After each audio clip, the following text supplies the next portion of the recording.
Donc aujourd'hui, on est avec Karen, donc, l'autrice Karen Ponte, puisque vous la connaissez plutôt sous le nom de Karen Ponte. Euh, voilà, enchantée. On est content de t'avoir avec nous aujourd'hui. Et moi, je Pour suis ravie papoter. aussi. Ouais, c'est cool. Donc, on m'a fait la réflexion l'autre jour. Oui, je ne prends que des auteurs français. En même temps, vu mon niveau d'anglais, les gars, vaut mieux. Voilà. Oui, c'est plus pratique pour converser, il faut avouer. C'est beaucoup plus simple. donc voilà, donc aujourd'hui on va parler avec Karen Ponte, on va parler un petit peu de son parcours, de son histoire, un petit peu de son enfance et tout, parce que j'aime bien apprendre des trucs comme ça sur les auteurs, je trouve ça assez cool. Et puis après, nous parler de ses romans, parce que j'ai compté, j'avais pas compté, mais elle en a écrit pas mal maintenant en fait, ça commence à faire. Hein. Et c'est le 10e si je ne fais pas d'erreur. Le 11e, si tu comptes 11e, le j'en ai loupé jeunesse. un. Ouais, Ah le bah oui, le 11e. jeunesse, ouais. Et voilà, donc 11 romans déjà, c'est un truc de fou. Enfin, je trouve ça assez Ça fait dingue. une Je me belle rappelle. famille. Mais c'est ça, mais moi je me rappelle encore du premier, donc c'est fou en fait de se dire qu'il y en a déjà eu Ouais. autant en fait. C'est voilà, c'est en préparant que j'ai regardé, je me dis waouh, déjà. Donc voilà, donc on va papoter un peu avec Karen. Et du coup, Karen, est-ce qu'on va commencer par le début de ton enfance, parce que là tu es dans les Hauts-de-France. Oui. Voilà. Tu as toujours vécu dans la région ou t'es venue après? Alors, moi, je suis née à Montmorency, dans le 95, Ouais. mais mes parents ont déménagé en Picardie, dans l'Oise, quand j'avais un peu moins de 2 ans, je crois. Ah Donc, oui. moi, j'ai toujours grandi en Picardie. Je considère que les 2 ans à Montmorency, je me souviens évidemment Non. pas du tout. Donc, on est arrivé dans l'Oise, j'avais 2 ans, et puis je vis toujours en Picardie, en fait, même si c'est maintenant les Hauts-de-France. Ouais. Donc, non, je suis, Picarde, c'est ma région, quoi. Donc, Ouais, depuis c'est toujours, vraiment la je vis maison, quoi. là. Ouais, et puis en fait, je suis partie à 18 ans faire mes études sur Amiens. Ouais. Donc, j'ai fait toute la fac sur Amiens et il se trouve que j'y ai rencontré mon cher L'amour. Edouard. Voilà. Et donc, je suis restée sur Amiens, quoi. Hein. donc, Tant qu'à faire. donc, donc, j'ai grandi, effectivement. Ouais, ça reste finalement la région dans laquelle j'ai grandi, reste la région dans laquelle je vis aujourd'hui. Et du coup, tu as la chance d'avoir la famille à côté ou toi, la famille est partie, du coup, un peu à droite et à Non, gauche? alors mes parents vivent toujours là où j'ai grandi, dans la Ah, maison c'est de mon chouette. enfance, donc qui doit être à une petite heure de chez moi, on va Ouais. dire. Et mon petit frère, vit à, je sais pas, 10 kilomètres de chez mes parents. Ah oui. Donc, ouais, non, tout le monde est resté dans le coin. Et j'ai un grand frère qui est un demi-frère qui, lui, vit à Concarneau. Donc, Bah, lui, il est en Bretagne. il est au bord de la Donc, mer, il est bien. voilà, oui, il traverse sa rue et je te jure, au bout, il y a la Ah mer. bah oui, en plus, Concarneau, c'est sublime, donc... Ouais, non, franchement, je le déteste rien que pour ça. Hein. Vraiment, cette vue qu'il a de chez lui. Mais sinon, ouais, mes parents et mon petit frère sont restés dans la région, donc ils sont pas très loin. C'est cool, ça. Du coup, comme ça, c'est bien, t'as répondu à mon truc. Du coup, t'as 2 frères, t'es la seule fille de la Oui, fratrie. la seule fille. Ouais, tout à fait. Puis t'es arrivée au milieu, en plus, donc... Bah, c'est ça, en fait. Donc, j'ai un grand frère issu d'un premier mariage de mon père, donc. Et puis, donc, ensuite, mes parents se sont rencontrés. Et puis, donc, moi, je suis arrivée. Et puis après, j'ai donc un petit frère, voilà, qui a 5 ans de moins que moi. Et mon grand frère, il a 4 ans de plus que moi. Ah Voilà. ouais, donc toi, t'es bien, 4 en ans ou plus, 3 ans. t'as pas 4 ans, trop, je crois. toi. T'as pas trop d'écart avec le grand ni avec le petit. Bon, les deux ont plus d'écart, mais toi, t'es bien, en fait, au Ouais, milieu, comme ça. ça va, effectivement. C'est la bonne place, en fait. Et à la maison, est-ce que vous étiez une famille de lecteurs? Alors, ma mère lit énormément Ouais. et c'est elle qui, évidemment, m'a transmis ça. Hein. Moi, je l'ai toujours connue avec un bouquin. Elle m'a toujours encouragée à lire et je me souviens que quand on faisait les courses, je pouvais mettre un livre, 2 livres dans le caddie. Elle disait jamais rien, quoi. Donc, c'est vraiment... Donc, je l'ai toujours connue avec un livre. Donc, moi, j'ai lu très tôt aussi. Hein. Et on est toutes les deux parce que mon père ne lit pas, mes 2 frères Mmh. ne lisent pas, mon conjoint ne lit pas. Donc, vraiment, c'est... C'est une Voilà. histoire de femme, quoi. Ouais, c'est ça, c'est ça. Mais ouais, c'est vrai que c'est ma maman, moi, qui m'a transmis ça, que j'ai vu lire et à qui j'ai piqué des tas de livres parce que voilà, je suis pas très jeune et en fait, la littérature jeunesse, il n'y avait pas Ah, quoi. bah non, Hein, ça n'existait pas. Non. ça n'existait pas et donc je suis passée de la bibliothèque rose au livre de ma mère, en fait. Ah Vraiment. ouais, bah oui, automatiquement, ouais. Ah ouais, il y avait rien entre les deux, quoi. Donc Non. j'ai souvenir de quitter les Malheurs de Sophie pour lire des Harlequins, tu vois. Ouais, c'est ce que j'allais te dire. Et maman, c'était plus les harlequins avec les super couvertures qu'on connaissait à l'époque Oh, parce que les c'est couvertures mythique. magnifiques, hyper vintage. Donc, ma mère lisait pas mal ça, mais elle lisait aussi Guy Descartes. Elle lisait des tas de. Elle aimait bien les témoignages. Alors, j'ai lu L'enfant dans le placard et tout. Enfin, j'ai des souvenirs. Ah oui, d'accord. De lecture. Elle disait Daniel Steele, elle lisait tous ces trucs-là. Et c'est vrai que j'ai lu, pour le coup, Harlequin, j'en ai lu je ne sais pas combien. Ils étaient tous foutus pareil. Je ne sais pas si tu as lu les Harlequins de l'époque. Ils étaient tous foutus pareil. Moi, je les ai pas lus parce que ma mère ne lisait pas ça. Ma mère était plus, tu sais, Pierre Bellemare, ce genre de choses. Ah oui, ma mère, pas du tout. Alors moi, c'était vraiment plus ça. Donc moi, je lisais ça, en fait, parce qu'en plus, c'était bien, c'était comme des petites nouvelles. Donc c'était assez sympa. Ça se lisait vraiment facilement. Mais c'est vrai que non, moi, ma mère ne lisait pas tellement ce genre de choses. Par contre, ma grand-mère lisait, tu sais, dans les magazines, là, les trucs photos. Oui, les là. Les noudeux. Ouais. Dans les romans photos. C'est ça, les romans photos, ouais. Et ça, par contre. Excellente que la prise des photos. C'est ça, c'était génial. Un truc de fou. C'était génial. On se demande pourquoi ça n'existe plus. C'est dingue, ça. Ouais, c'était quand même d'une grande qualité. Les jeunes, vous ne connaissez pas. Bah oui. Tant pis pour vous. Mais je suis sûre qu'il y a moyen de trouver sur Internet. Mais je me demande si il y a quelque temps, nous deux n'avions pas ressorti un truc en mode, tu sais, souvenir, s'il n'y avait pas eu du roman photo, effectivement, comme à l'époque, quoi. Ah, parce que c'était quand même. En fait, pour moi, cette époque-là, c'était ça. C'était les Harlequins avec les superbes couvertures et tout, et les romans photos, quoi. Enfin. Bah, c'est ça. En fait, on n'avait que ça. Faut être honnête, quoi. Il y avait en littérature jeunesse, il y avait rien. Et je me souviens ce que je devais avoir, quoi.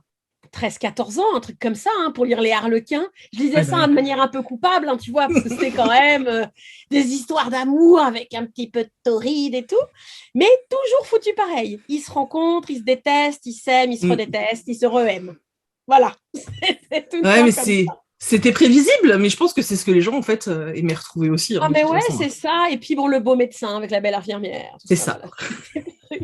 Mais je pense que ça n'a pas beaucoup changé. Oui, ça, j'avoue que je pense que ce que fait Harlequin maintenant, en tout cas dans la nouvelle gamme, c'est quand même plus varié, mais c'est vrai qu'il y a encore des aficionados de l'ancienne gamme, quoi, qui étaient très formatés. Ah, parce qu'on en voit encore, avec les médecins, tu sais, je visualise encore les couvertures plus récentes, avec les médecins en blouse comme ça, qui sont en train de poser et tout. Donc, c'est qu'ils ont encore leur public. Des belles bagnoles, quand il y a des belles voitures et tout. Mais donc, moi, c'est ma mère, effectivement, qui lisait et qui lit encore beaucoup aujourd'hui. D'accord. Et tu disais que tu avais le droit de mettre des livres dans le caddie. Parce que j'ai eu une conversation avec Julien Rampin il n'y a pas longtemps, et on parlait justement de ce truc-là, de quand nous, on était enfants, on achetait, on était en fait, on achetait les bouquins dans le supermarché, quoi. On était vraiment des consommateurs de livres supermarché, quoi. Ah, mais exactement. Mais je pense que petite, je crois que j'ai jamais mis les pieds dans une librairie. Ça m'est jamais arrivé. Ouais, c'est marrant. Donc, c'est vrai qu'on était vraiment, c'est ça, de l'acheteur de livres de supermarché, ce qui n'est pas évidemment péjoratif, mais c'est vrai que maintenant que tu le dis, je pense que mes souvenirs de librairie sont nettement plus tardifs. Ouais. Donc, c'est vraiment, on faisait les courses. Et ma mère choisissait ses livres en librairie aussi, en fait, en supermarché. Oui, supermarché, ouais. Et donc, je prenais en même temps qu'elle, quoi, voilà. Ouais, mais tu vois, ça montre un peu, finalement, qu'on est dans une France vachement élitiste, parce que moi, je viens de classe moyenne, donc, voire même un peu en dessous, et c'est vrai que, du coup, on achetait les livres en supermarché parce que c'était là où on faisait nos courses, et je pense qu'en fait, ça serait même pas venu à l'idée de ma mère de m'emmener en librairie. Alors, ça s'est fait après, tu sais, au collège, quand les profs demandaient. Les livres imposés. Voilà, c'est ça. Moi aussi, là, on y allait. Mais on était très, tu sais, quand on rentrait, tu rentrais dans la librairie, tu étais un peu impressionné, genre, waouh, qu'est-ce que je fais là? Et ça a vachement. Mais j'avais jamais réfléchi, mais c'est vrai que effectivement, c'était plutôt les rayons, d'où les Harlequins d'ailleurs au supermarché, en fait. Je crois vraiment, puisque c'était là où ça se vendait. Et tu vois, ma mère, encore aujourd'hui, elle achète ses livres au Leclerc, quoi, quand elle fait ses courses. C'est resté une acheteuse de livres en supermarché. Elle va rarement, en fait, alors, après, ils vivent dans un petit village, donc, mais c'est vrai qu'elle ne se dit pas, tiens, je vais aller chez Cultura ou des choses comme ça. Elle reste dans son Leclerc, où il n'y a pas grand-chose, en plus. Parce que... après, il doit y avoir les plus grosses sorties, quoi. Mais bon. Ouais, c'est ça. Alors, d'ailleurs, quand mes livres sont parus, les premières fois, elle est allée gueuler en disant... ça fait 20 ans que je suis cliente dans un supermarché et vous n'avez même pas les livres de ma fille. C'est génial. C'était rigolo. Du coup, ils les ont maintenant à chaque sortie? Alors, je crois qu'ils en commandent quelques-uns pour lui faire plaisir. mais c'est vrai qu'au début, en fait, elle était convaincue. Elle s'est dit, ça va y être. Et donc, elle était scandalisée, tu vois, de dire, Ça y est pas. Ça me fait beaucoup rire. C'est tellement mignon. Je trouve ça trop mignon. Ah là là. Et du coup, voilà, donc maman te donne le goût de la lecture, donc tu as toujours lu finalement, ou tu as eu une période, je sais pas, à la fac ou quelque chose comme ça, où la lecture avait plus sa place, ou non, ça a toujours été là? Non, je crois que j'ai vraiment toujours lu. Alors, de manière plus ou moins volumineuse. C'est vrai que j'ai eu des périodes où je lisais peut-être moins en volume, mais non, vraiment, j'ai toujours lu. J'ai pas de souvenir de longues périodes sans livre. Vraiment, ça a toujours été. Ouais, j'ai toujours lu parce que j'ai toujours aimé ça. Donc, vraiment, j'ai toujours lu, quoi. D'accord. Et du coup, donc tu as grandi avec les Harlequins, etc. Et vers quoi tu t'es tournée ensuite, toi, quand tu as commencé à choisir tes romans Alors, j'ai lu pas mal de polars, bizarrement. J'ai lu, par exemple, tous les Mary Higgins Clark. Je crois que dans les premiers temps, que j'aime encore d'amour aujourd'hui. Mary Higgins Clark, ça reste voilà, une autrice que j'aime beaucoup, donc je les ai tous lus. Donc, ouais, je me suis tournée plutôt vers ça. Et puis après, je réfléchis. Alors, lycée oblige, j'ai lu quand même beaucoup, beaucoup de classiques. J'ai des grands souvenirs du Comte de Monte-Cristo que j'avais adoré. J'avais lu, qu'est-ce que j'ai aimé Les Misérables. J'ai beaucoup aimé Victor Hugo, moi. Mais j'ai lu du Zola aussi, du Balzac. Tu vois, j'ai des grands souvenirs aussi, ça, de lecture un peu de classique. Et puis après, effectivement, du polar. Et j'ai lu beaucoup de Patricia Cornwell aussi, que je ne peux plus lire aujourd'hui parce que ça me fout une trouille bleue. C'est vrai? Ah ouais. J'en ai lu énormément jusqu'à ma première grossesse. Et à partir du moment où j'ai eu un enfant, cette femme qui découpait des gens, ça m'a horrorisée. Donc, j'ai plus lu ça. Mais ouais, ça a été assez varié, ceci dit. J'ai toujours lu vraiment des trucs un peu variés. C'est cool ça. Bah, tu sais, Marie, Patricia Cornwell, les nouveaux, tu peux y aller. Il n'y a plus de médecins légistes. Ah, il n'y a plus de. D'accord. Non, il n'y a plus de médecins légistes. On est un peu plus dans tout ce qui est milieu de la NASA, etc. D'accord. Et c'est toujours une femme qui est enquêtrice et tout, mais qui essaye de s'imposer dans un monde d'hommes, en fait. C'est un peu toujours le même schéma. J'aimais elle découpe plus. Scarpetta. Moi, j'ai un grand souvenir Et tu vois, il y a des choses qui me sont restées. Qu'est Scarpetta, donc, est italienne d'origine, le personnage. Dans les histoires, elle fait souvent la cuisine. Et elle cuisine plein de plats italiens et tout. Et dans tous ses romans, il y a des passages de cuisine. Et ça, c'est des choses qui me sont restées. Je trouvais ça génial en lisant, de voir le personnage qui cuisine. Et c'est probablement de là, dans Mary Higgins Clark, c'est pareil. On a souvent ce qu'ils mangent. Et je sens bien que ça m'a influencé parce que moi, quand j'écris, j'aime bien dire ce que les personnages mangent. Ils mangent les personnages, oui. Voilà, et ils mangent. Et je pense que ça vient de là, en fait. Tu vois, des lectures que j'ai pu faire. Et qu'est-ce Scarpetta qui fait ses pâtes et tout ça à ses invités. Voilà, c'est des trucs qui m'ont marqué. Et je trouve ça chouette parce que je trouve que c'est la vie, en fait, tu vois. C'est vraiment voilà, des moments qui racontent la vie. Donc, c'est rigolo. Moi, tu vois, les souvenirs que j'ai, c'est les meurtres. Mais bon, après... Bah oui, moi, tu vois, Et ça, et puis ses rapports avec le flic, qui n'arrête pas de bouffer aussi, d'ailleurs. S'il n'arrête pas de manger. Mais enfin, le flic, après, il n'y est plus. Dans les derniers que j'avais lus, il n'y était plus, je crois. Moi, j'ai pas fini la saga de Scarpetta. Au bout d'un moment, j'ai décroché parce qu'entre Mary Higgins Clark, Patricia MacDonald, Patricia Cornwell, je mangeais trop de ce genre, tu vois. Je pense qu'il y a eu un moment, j'ai eu besoin d'aller autre part, quoi. Mais finalement, il n'y a que Mary Higgins Clark où j'ai vraiment tout lu. Parce qu'en fait, je sais pas, c'était une espèce de rendez-vous annuel en fait. Elle en sortait un par an et vraiment, comme je les avais tous lus, et ben voilà, chaque année, je prenais plaisir à lire ces romans et ça m'avait fait beaucoup de peine d'apprendre son décès là il y a 2 ans. C'était super triste. C'était super triste. Ouais, ça m'a fait la même chose. J'étais un peu en mode j'aurais pu mon Mary Higgins Clark pour l'été. C'est horrible en fait. C'est ça, exactement. Puis c'est vraiment des souvenirs d'adolescence. Enfin, je devais lire ça, effectivement, les premiers que j'ai dû lire, je devais avoir 15-16 ans, peut-être un truc comme ça, quoi. Et La Nuit du renard et tout, j'en ai des super souvenirs de lectrice, où vraiment, j'étais dans les premiers livres en mode page-turner, tu vois, où en fait, tu lis et tu as envie de savoir, quoi. Ah, mais c'est vrai, complètement. Mais je suis pareil, c'était mon rendez-vous annuel. Tous les étés, je lisais mon Mary Higgins Clark et je le bouffais. Alors j'essayais de ralentir parce que je me faisais un peu gronder. C'était un des rares livres que j'avais le droit d'acheter en grand format, tu sais, mais ça coûtait super cher, donc je me faisais je me faisais freiner, quoi. On me disait je viens de te l'acheter doucement, mais moi j'avais envie, tu sais, de le dévorer, quoi. Ah, mais oui, mais puis en plus, les chapitres sont courts. C'est Donc, en ça. fait, t'en lis un et t'as envie de lire le suivant et tout. Donc, ouais, j'ai aussi tu vois, je suis assez marquée aussi par la lecture des Autant n'emporte le vent, par exemple, hein, que Ouais. j'avais, voilà, ou d'un des romans que j'adore, qui est Les 4 filles du docteur Marsh. Toi, j'ai lu aussi beaucoup ça. J'ai lu La petite maison dans la prairie. C'est vrai? Les vrais romans, ouais, j'aimais beaucoup ça. Ça, c'est aussi des grands souvenirs de lectrice ado, quoi. C'est rigolo.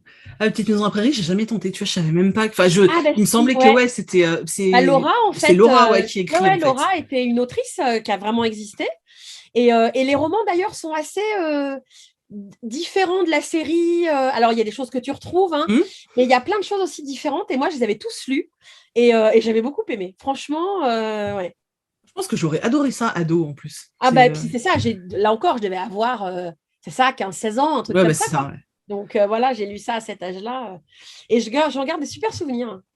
Ah, c'est chouette. C'est chouette ces petits bouquins comme ça qu'on arrive à ouais qu'on n'oublie pas finalement et qui font partie de notre histoire Ouais, c'est pour très exactement. longtemps quoi. C'est pardon, j'ai des gros tracteurs qui passent, je suis désolée, il y a un bazar. Je suis à la campagne. Et du coup, au niveau de tes études, tu t'es pas du tout orienté vers tout ce qui était littéraire ou t'es allé vers Non, non du tout hein. du tout. J'ai fait du droit, moi, en fait. J'ai fait des études de droit. Après, c'est un peu Parce qu'en littéraire fait, le droit quand même, faut écrire. Hein. alors oui, c'est vrai que, alors je pense que en partie, ça m'aide aujourd'hui Mm. dans le travail d'écriture parce qu'en fait, le droit, c'est pas tant l'écriture, c'est que du coup, ça te donne une logique de réflexion. Ouais, c'est ça. En fait. Et du coup, quand je construis une histoire, je sens bien qu'il y a derrière un background de logique de réflexion pour que ça s'enchaîne bien. Mais en fait, je voulais devenir romancière, moi, quand j'étais petite. Ça m'a duré longtemps. Voilà, je voulais devenir écrivain. C'était l'envie que j'avais. Et jusqu'au jour où je me suis dit, en fait, non, tu ne sais pas faire ça, tu ne sauras pas Mm. imaginer.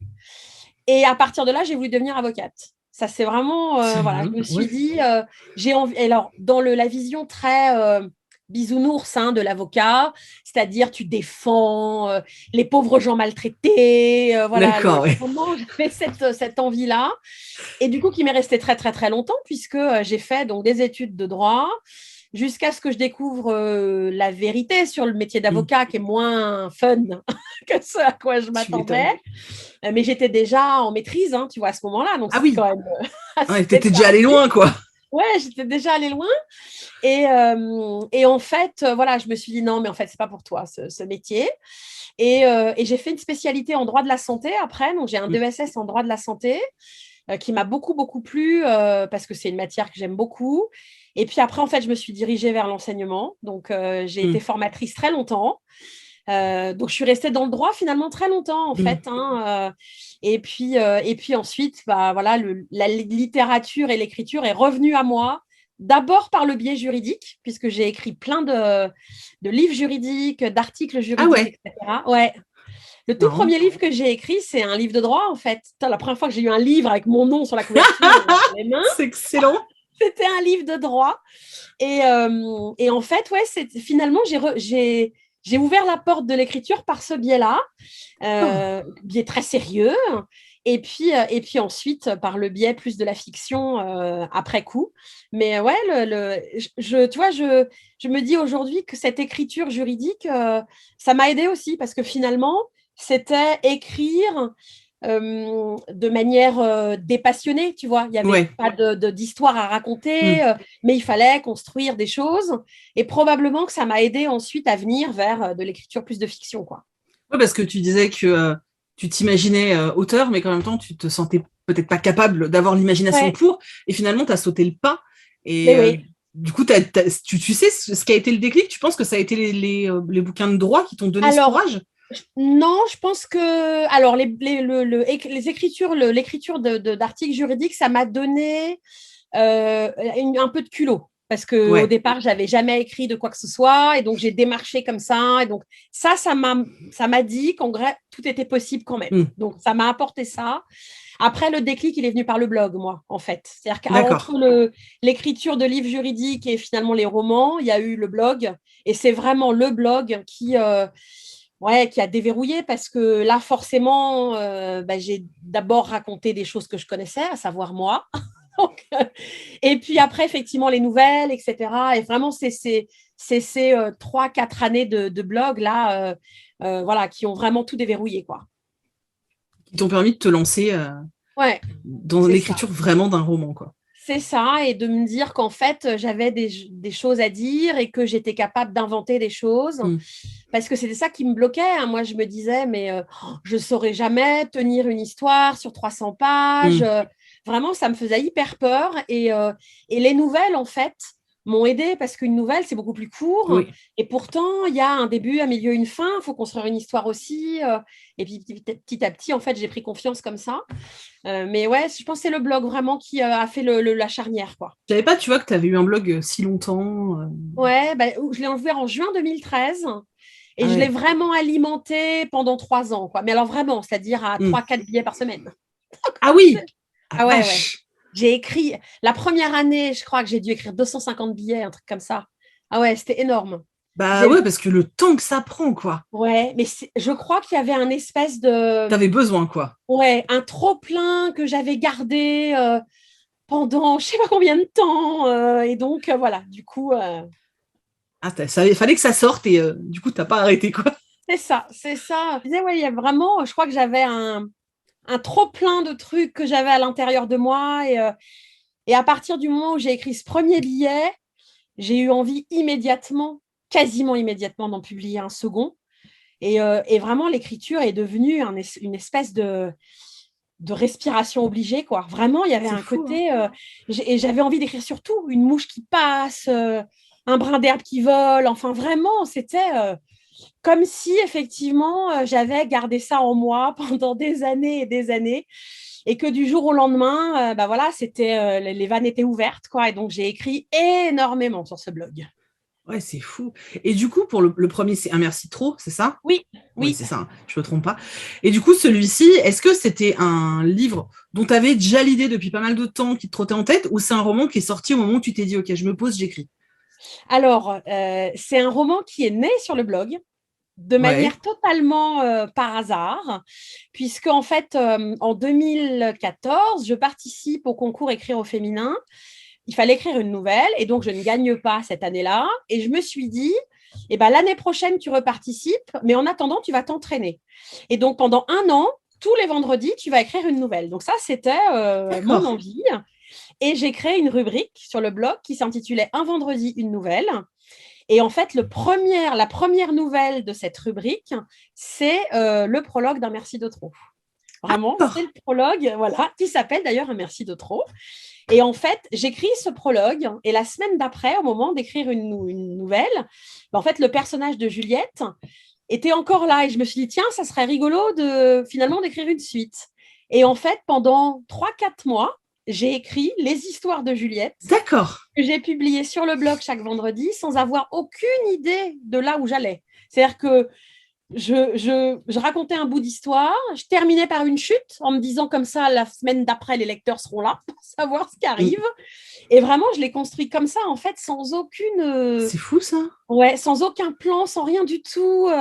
Et puis après, je me suis prêtée au jeu, évidemment, tu penses, Bah parce oui. que les lectrices étaient là, mais non, tu ne peux pas nous laisser comme ça. Et vraiment, le premier roman, il est né sur le blog de manière totalement hasardeuse.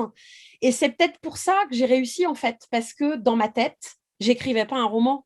Ouais, c'est Dans ça. ma tête, je racontais les aventures de Juliette chaque vendredi. Et à aucun moment, je me suis dit, oh là là, attention, tu es en train d'écrire un roman. C'est après coup, une fois que l'histoire était refermée, que je me suis dit, bah, ça ressemble quand même furieusement à un roman, cette affaire, et que je l'ai entièrement retravaillé et auto-édité. Mais quand je l'écrivais sur le blog, vraiment, ça m'a pas effleuré. Et je Mm. pense que du coup, ça m'a pas bloqué, en fait. C'est hyper intéressant ce que tu dis, parce que je pense qu'il y a beaucoup de gens qui ont peur justement de ce truc de se lancer dans un roman, parce que ça fait hyper peur, quoi. Ah mais oui, ah bah, ça fait, on dirait une montagne à gravir, hein. C'est C'est ça? vraiment... et je crois que vraiment, en fait, du coup, je m'en suis pas aperçue, moi, parce que j'écrivais les aventures de Juliette sur le blog, quoi. Et donc, et c'est pour ça que, effectivement, pour les gens qui hésitent à se lancer, je leur recommande d'écrire des nouvelles. ça paraît moins grand, ça paraît moins ambitieux, et c'est un vrai exercice. Et en fait, on s'entraîne et petit à petit, l'imagination, elle vient et finalement, on peut passer au roman. Alors qu'au départ, moi, alors j'ai écrit dans ma tête des tas de débuts de romans, j'en ai commencé des tas et tout. Et vraiment, là, ce passage sur le blog, et ben à la fin, je me suis dit, ah bah merde, dis donc, on dirait que tu as écrit un roman. Et en fait, vraiment, je ne m'étais pas du tout posé cette question. Voilà, et il est né comme ça, en fait, le roman. Ah, c'est chouette. Ça fait... Ouais, c'est bien parce qu'en plus, les gens avaient ce petit rendez-vous, cette petite habitude de vouloir continuer à savoir ce qui lui arrivait et tout. Donc, c'est vrai que c'est chouette. Toi, ça te donne de l'entrain parce que tu vois que les gens sont à fond dedans Exactement. C'est hyper motivant. Je trouve ça génial. J'avais des messages, c'est quand le prochain épisode de Juliette et tout. Et puis vraiment, du coup, je construisais ça comme des mini-nouvelles, puisque à la fin de chaque nouvelle, il y avait vraiment, je finissais sur une chute, évidemment, sur un cliffhanger, un truc comme ça. Et c'est pour ça que ce premier roman, quand on le lit, il y a beaucoup, beaucoup de rebondissements, parce qu'en fait, il est issu du blog, et même en le retravaillant, il est resté ça, en fait, vraiment ce côté très rythmé que j'ai gardé, parce que c'est l'essence de l'histoire, quoi, c'est né comme ça. Alors, c'est compliqué, évidemment, quand tu procèdes ainsi, parce que comme je n'avais pas de plan, je ne savais pas où j'allais. Bah oui. Du coup, quand j'ai relu à la fin, je me suis dit, Juliette, elle est quand même pas totalement pareille à la fin qu'au début, parce que je me suis laissée embarquer par l'histoire. Et donc, il a fallu que je puisse quand même rectifier des petites choses par rapport au début. Mais ouais, vraiment, je pense que comme je n'avais pas l'impression d'écrire un roman, ça s'est fait sans que j'y pense, quoi. Putain, c'est chouette, je trouve. Je connaissais pas du tout l'histoire de Un merci de trop. Vois, donc, voilà.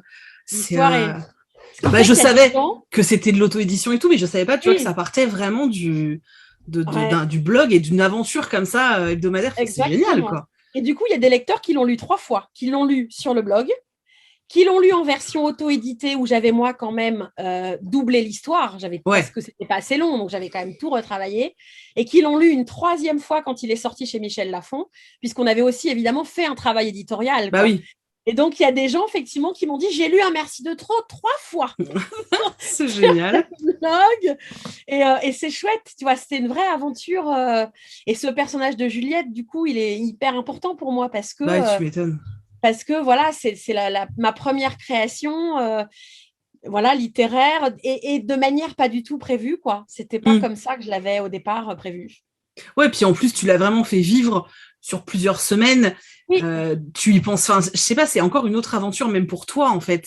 Je trouve ça assez fou, en fait. Ah oui, ça a duré, je crois, 3-4 mois sur cette année-là. Et après, j'ai enchaîné par d'autres nouvelles parce que j'ai tenu un vendredi une nouvelle jusqu'au concours de l'année d'après. Donc, j'en ai écrit 52, vraiment. Hein. J'ai tenu le truc. Ah ouais, j'ai vraiment… Et sur ces 52-là, effectivement, Un merci de trop doit tenir 3-4 mois, quoi, quelque chose comme ça. Bah, dis donc. Et quand tu dis que tu t'entraînes pour aller jusqu'au bout, tu blagues pas, quoi. Et c'était un super exercice parce que quand le concours est arrivé en 2015, et donc là, pour le coup, c'est là où j'ai gagné le 3e prix. Le thème est apparu. Il y avait 3 thèmes. Il y en a un des 3. Franchement, j'ai vu le titre du thème et la nouvelle s'est écrite toute seule dans ma tête en 3 minutes 30. Donc, tu as repris ton texte et tout. Et moi, ce qui m'intrigue, c'est de savoir, bon, tu l'as terminé, tu t'es dit, OK, j'ai écrit un roman, je me lance. Mais est-ce que d'abord, tu t'es dit, je tente les maisons d'édition ou d'office, tu t'es dit, non, je vais le faire toute seule, je vais auto-éditer, je vais essayer et on verra ce qui va se passer parce que finalement, tu avais déjà un petit lectorat via ton blog. Alors, en fait, là encore, c'est un enchaînement d'événements. En fait, quand j'ai participé à ce concours au féminin en 2015, le mois d'avant, en juin, j'ai participé à un concours organisé par Librinova. D'accord. Qui est un concours de nouvelles aussi, que j'ai remporté cette fois-ci, avec une nouvelle qui s'intitule 3 femmes, dont 2 femmes sont dans le dernier roman. Voilà. Ouais, exactement. Et donc, je découvre en fait les filles de Librinova avec ce concours. Je découvre l'auto-édition avec ce concours. Tu vois, moi, je connaissais pas du tout. Je découvre le concept de Librinova qui est, à l'époque, ça s'appelait En route vers le papier. Et donc, c'était, en gros, quand ça marche en numérique, hein, eh bien, on vous accompagne ensuite pour essayer de décrocher un contrat d'édition. Et donc, c'est ça qui m'avait évidemment vachement attirée dans mon rêve d'écriture. Et c'est pour ça que j'ai commencé par ce bout-là, en fait, parce que eh bien, l'auto-édition, effectivement, je me disais, si ça marche en auto-édition, comme j'ai déjà une petite communauté et tout, peut-être que ça facilitera effectivement la suite. Et j'avoue que je ne sais pas si j'aurais réussi à envoyer un manuscrit à un éditeur, tu vois, si j'aurais T'aurais pas osé, dépasser ça. Et en fait, voilà, l'enchaînement des événements a fait que j'ai auto-édité un Merci de trop, que ça a plus que marché en numérique, bien au-delà. Donc, en fait, il est sorti d'abord en numérique. Ouais. Et en fonction du nombre de téléchargements, si tu atteignais un certain seuil, on te le sortait en papier, c'est ça? Alors non, si on dépassait un certain nombre en numérique, elle démarchait des éditers, en fait. Oui, carrément, d'accord. Ouais. Et à l'époque, c'était 1000. Il fallait en vendre 1000 en numérique. D'accord. Pour en fait, que tu signes un contrat d'agent avec elle et puis pour qu'elle démarche les éditeurs. Et donc, je m'étais dit, tu vois, avec le blog, la communauté et tout, atteindre les 1000, il y a des chances, carrément. Et donc, vraiment, tu vois, j'espérais ça. Et j'ai souvenir, hein, il est sorti en mars 2015. Et le 8 juin, je crois, 2015, j'ai une offre flash sur Amazon. Elle me négocie une offre flash sur Amazon et il s'en vend 1000 en une journée. 1000 en une journée. Et le roman, à la fin de la journée, il est numéro 1 des ventes. Devant Christian Grey et Monsieur Grey, si tu veux. La vache. Et là, il s'est passé un truc incroyable. C'est vraiment auquel je ne m'attendais pas. Parce que voilà, le truc d'un coup, il est numéro 1. Il reste 2 mois dans le top. On en vend 5000 en numérique. Enfin, tu vois, un truc. Génial, quoi. Ouais, un truc de fou. Et grâce à ça, en fait, Michel Lafon est venu à moi, quoi. Concrètement, voilà, il regardait évidemment les succès, et puis ils ont rencontré Librinova, et puis ils ont dit on aimerait bien rencontrer Karen. Et voilà. D'accord. Et je me dis, si ça se trouve, tu vois, si j'avais envoyé le manuscrit sans ça, peut-être qu'il l'aurait peut-être même pas lu. J'en sais rien. Oui, c'est possible. Il y a un côté, et là, tout s'est enchaîné en fait de manière, comme si c'était aligné, tu vois. C'est chouette. Et du coup, avec Librinova, ça a été que du numérique. Vous n'avez pas sorti de roman papier. Non, d'accord. Non, ça a toujours été que en numérique. Maintenant, elle propose tout un tas de services de publication en papier. Mais à l'époque, moi, où effectivement, j'ai lancé ça, ça n'était que du numérique. Donc, il était que en numérique, à des prix ridiculement bas. Parce que oui, c'est le début de l'auto-édition. Et toi, l'offre flash, c'était 0,99. Donc, vraiment, rien du tout. Mais alors... franchement, je checkais les scores sur mon téléphone, notamment le classement. Et à midi, je vois numéro 1. Je me dis, c'est pas possible, il est déjà numéro 1. Et franchement, j'aurais pas cru, tu vois, c'était surréaliste. Je me disais, si j'en vends 200, ce sera vachement bien. Et en fait, non. Voilà, 1000 en une journée, c'était un sacré souvenir. Ouais, tu m'étonnes. En plus, c'est le premier. Enfin, c'est de la folie, quoi. C'est ça. Et puis voilà, du coup, voilà, l'aventure s'est enchaînée comme ça. Et j'ai cette magnifique queue de chat qui passe. Et puis après, en fait, j'ai rencontré Michel Lafon en novembre. Ouais. Oui, c'est ça, en novembre. Et ils m'ont dit, voilà, en fait, ça nous plaît et on a envie de l'éditer. Et il est ressorti en juin 2016, du coup, en librairie. D'accord. Et est-ce que, du coup, Librinova a continué à te suivre pour la sortie de ce premier? Ils ont négocié avec toi et tout, l'agent t'a aidé, toujours mes agents. Aujourd'hui, avec le 11e roman, elles sont restées mes agents. Parce que pour le coup, je l'ai choisi, en fait, qu'elles restent mes agents. Parce que donc Andrea, qui est chez Librinova, c'est mon agent. Parce que, alors déjà, moi, je suis pas très à l'aise avec les aspects négociation. C'est pas mon truc. Et puis parce que, en fait, je connaissais rien dans ce monde de l'édition, ni dans les contrats, ni etc. Et être accompagnée par quelqu'un. C'est rassurant, en fait, il y a un côté. Et puis, du coup, j'ai l'impression d'avoir une équipe. Parce que sinon, tu es hyper solitaire. Tu es dans ton écran. Et là, j'ai l'impression d'avoir des gens avec moi, en fait, avec qui je travaille. Et donc, je les ai gardées. Elles sont toujours. Elles me suivent roman après roman. Et c'est vraiment très chouette. C'est vrai que c'est quelque chose qu'on ignore. Il faut que je les contacte d'ailleurs parce qu'ils m'intéressent trop. Je veux trop discuter avec eux. Parce que ça doit être super intéressant. Mais c'est vrai que c'est un truc qu'on... Je te donnerai leur mail. Ouais, carrément, ouais. Mais c'est vrai que tu vois, on n'y pense pas trop comme ça aussi, parce que Julien aussi est passé par eux. Ouais, bien sûr. Et c'est vrai que pareil, il me parlait du côté agent. Et c'est vrai qu'on pense pas, quand on pense Librinova, on pense auto-édition qui t'aide à sortir ton livre, mais on pense pas à cet aspect-là où c'est une équipe d'agents aussi qui est là Ouais, bah pour oui. t'aider, quoi. Mais Et d'ailleurs, je pense que c'était l'originalité de leur concept à l'époque, hum, parce que c'est vrai que il y avait comme une scission, tu vois, auto-édition, édition ouais, tradie. Et elles, en fait, leur objectif, c'était de montrer qu'il pouvait y avoir des liens entre les deux. Et les deux filles de Librinova viennent de l'édition, toutes les deux. Elles ont travaillé et hum, dirigé des grandes maisons d'édition, etc. Et elles étaient convaincues, en fait, qu'il y avait cette possibilité-là, effectivement, de faire se relier les deux mondes. Et c'est vrai que la question de l'agent est très peu développée encore en France, ouais. alors que si tu vas en Angleterre, tu ne trouves pas un éditeur, tu trouves d'abord un Oui, agent. c'est ça. C'est dans l'autre sens, en fait. Hum. Et c'est vrai qu'en France, c'est moins comme ça. Alors, ça commence à se développer. Je pense que vraiment, à force que les auteurs qui ont des agents en parlent, petit à petit, quand même, il y a des agences qui se sont montées et c'est vrai qu'il y en a quand même de plus en plus. Et je trouve que c'est aidant, en fait, parce Ah, tu que m'étonnes. l'agent, il a les codes du monde de Hum. l'édition, il a les codes de la négo, des trucs qu'on n'a pas nous, quoi. Voilà.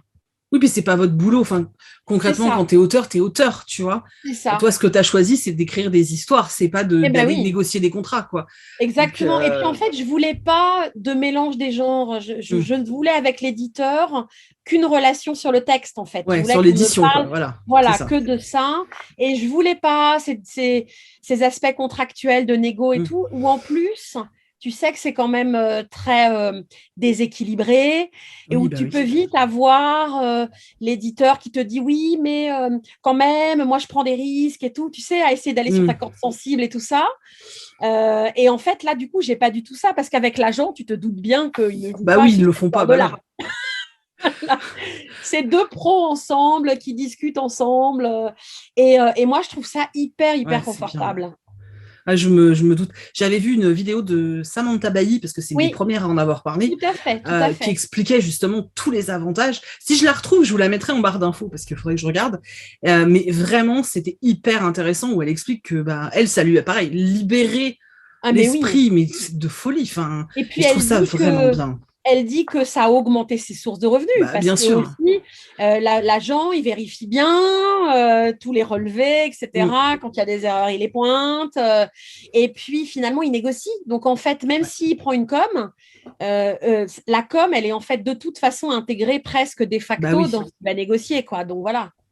Non, c'est chouette. Et du coup, voilà. Donc aujourd'hui, c'est toujours tes agents. Ouais, toujours. C'est chouette ça. Et quand tu as signé donc avec Robert, c'est ça, Michel. Michel, je les confonds tous les deux, c'est terrible. Donc, Michel. Michel, c'est pour ça que j'ai hésité. Quand tu as signé avec Michel, est-ce que du coup ils t'ont signé juste pour un merci de trop ou est-ce qu'ils t'ont dit ok, donc on prend un merci de trop et on t'en commande un deuxième ou juste c'était juste pour un merci de trop à la base? Alors, ils ont juste signé le premier, mais leur objectif, c'était de construire un auteur. C'était D'accord. vraiment, il y avait une volonté, en fait, oui, de lancer une autrice sur plusieurs textes, quoi. Mm. Parce qu'en fait, lancer un auteur, ça demande vachement d'énergie et puis il y a un risque évident quand tu lances quelqu'un qui est connu de nulle part. Donc pour l'éditeur, je crois pas que ça aurait d'intérêt en plus même de faire du one shot comme ça. Eux, ce qui les intéresse, c'est qu'il y ait évidemment des suites parce que s'il y a d'autres romans, il y a des poches, enfin tu vois, il y a Bah évidemment oui. tout ça avec. Donc même s'il m'avait signé que celui-là, l'objectif c'était bien en gros de se dire on est lancé et si vous en avez d'autres, ça nous arrange.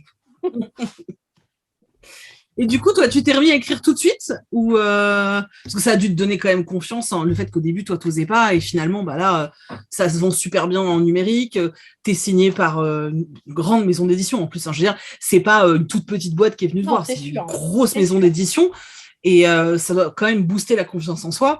Ouais, j'ai écrit de mémoire. Je pense que j'ai enchaîné assez rapidement, en fait. Une fois qu'on a eu terminé les corrections, donc les troisièmes fois de correction de merci de trop, je pense que j'étais probablement tellement angoissée que ça s'arrête, tu sais, que Mm. je me suis lancée direct dans un autre roman.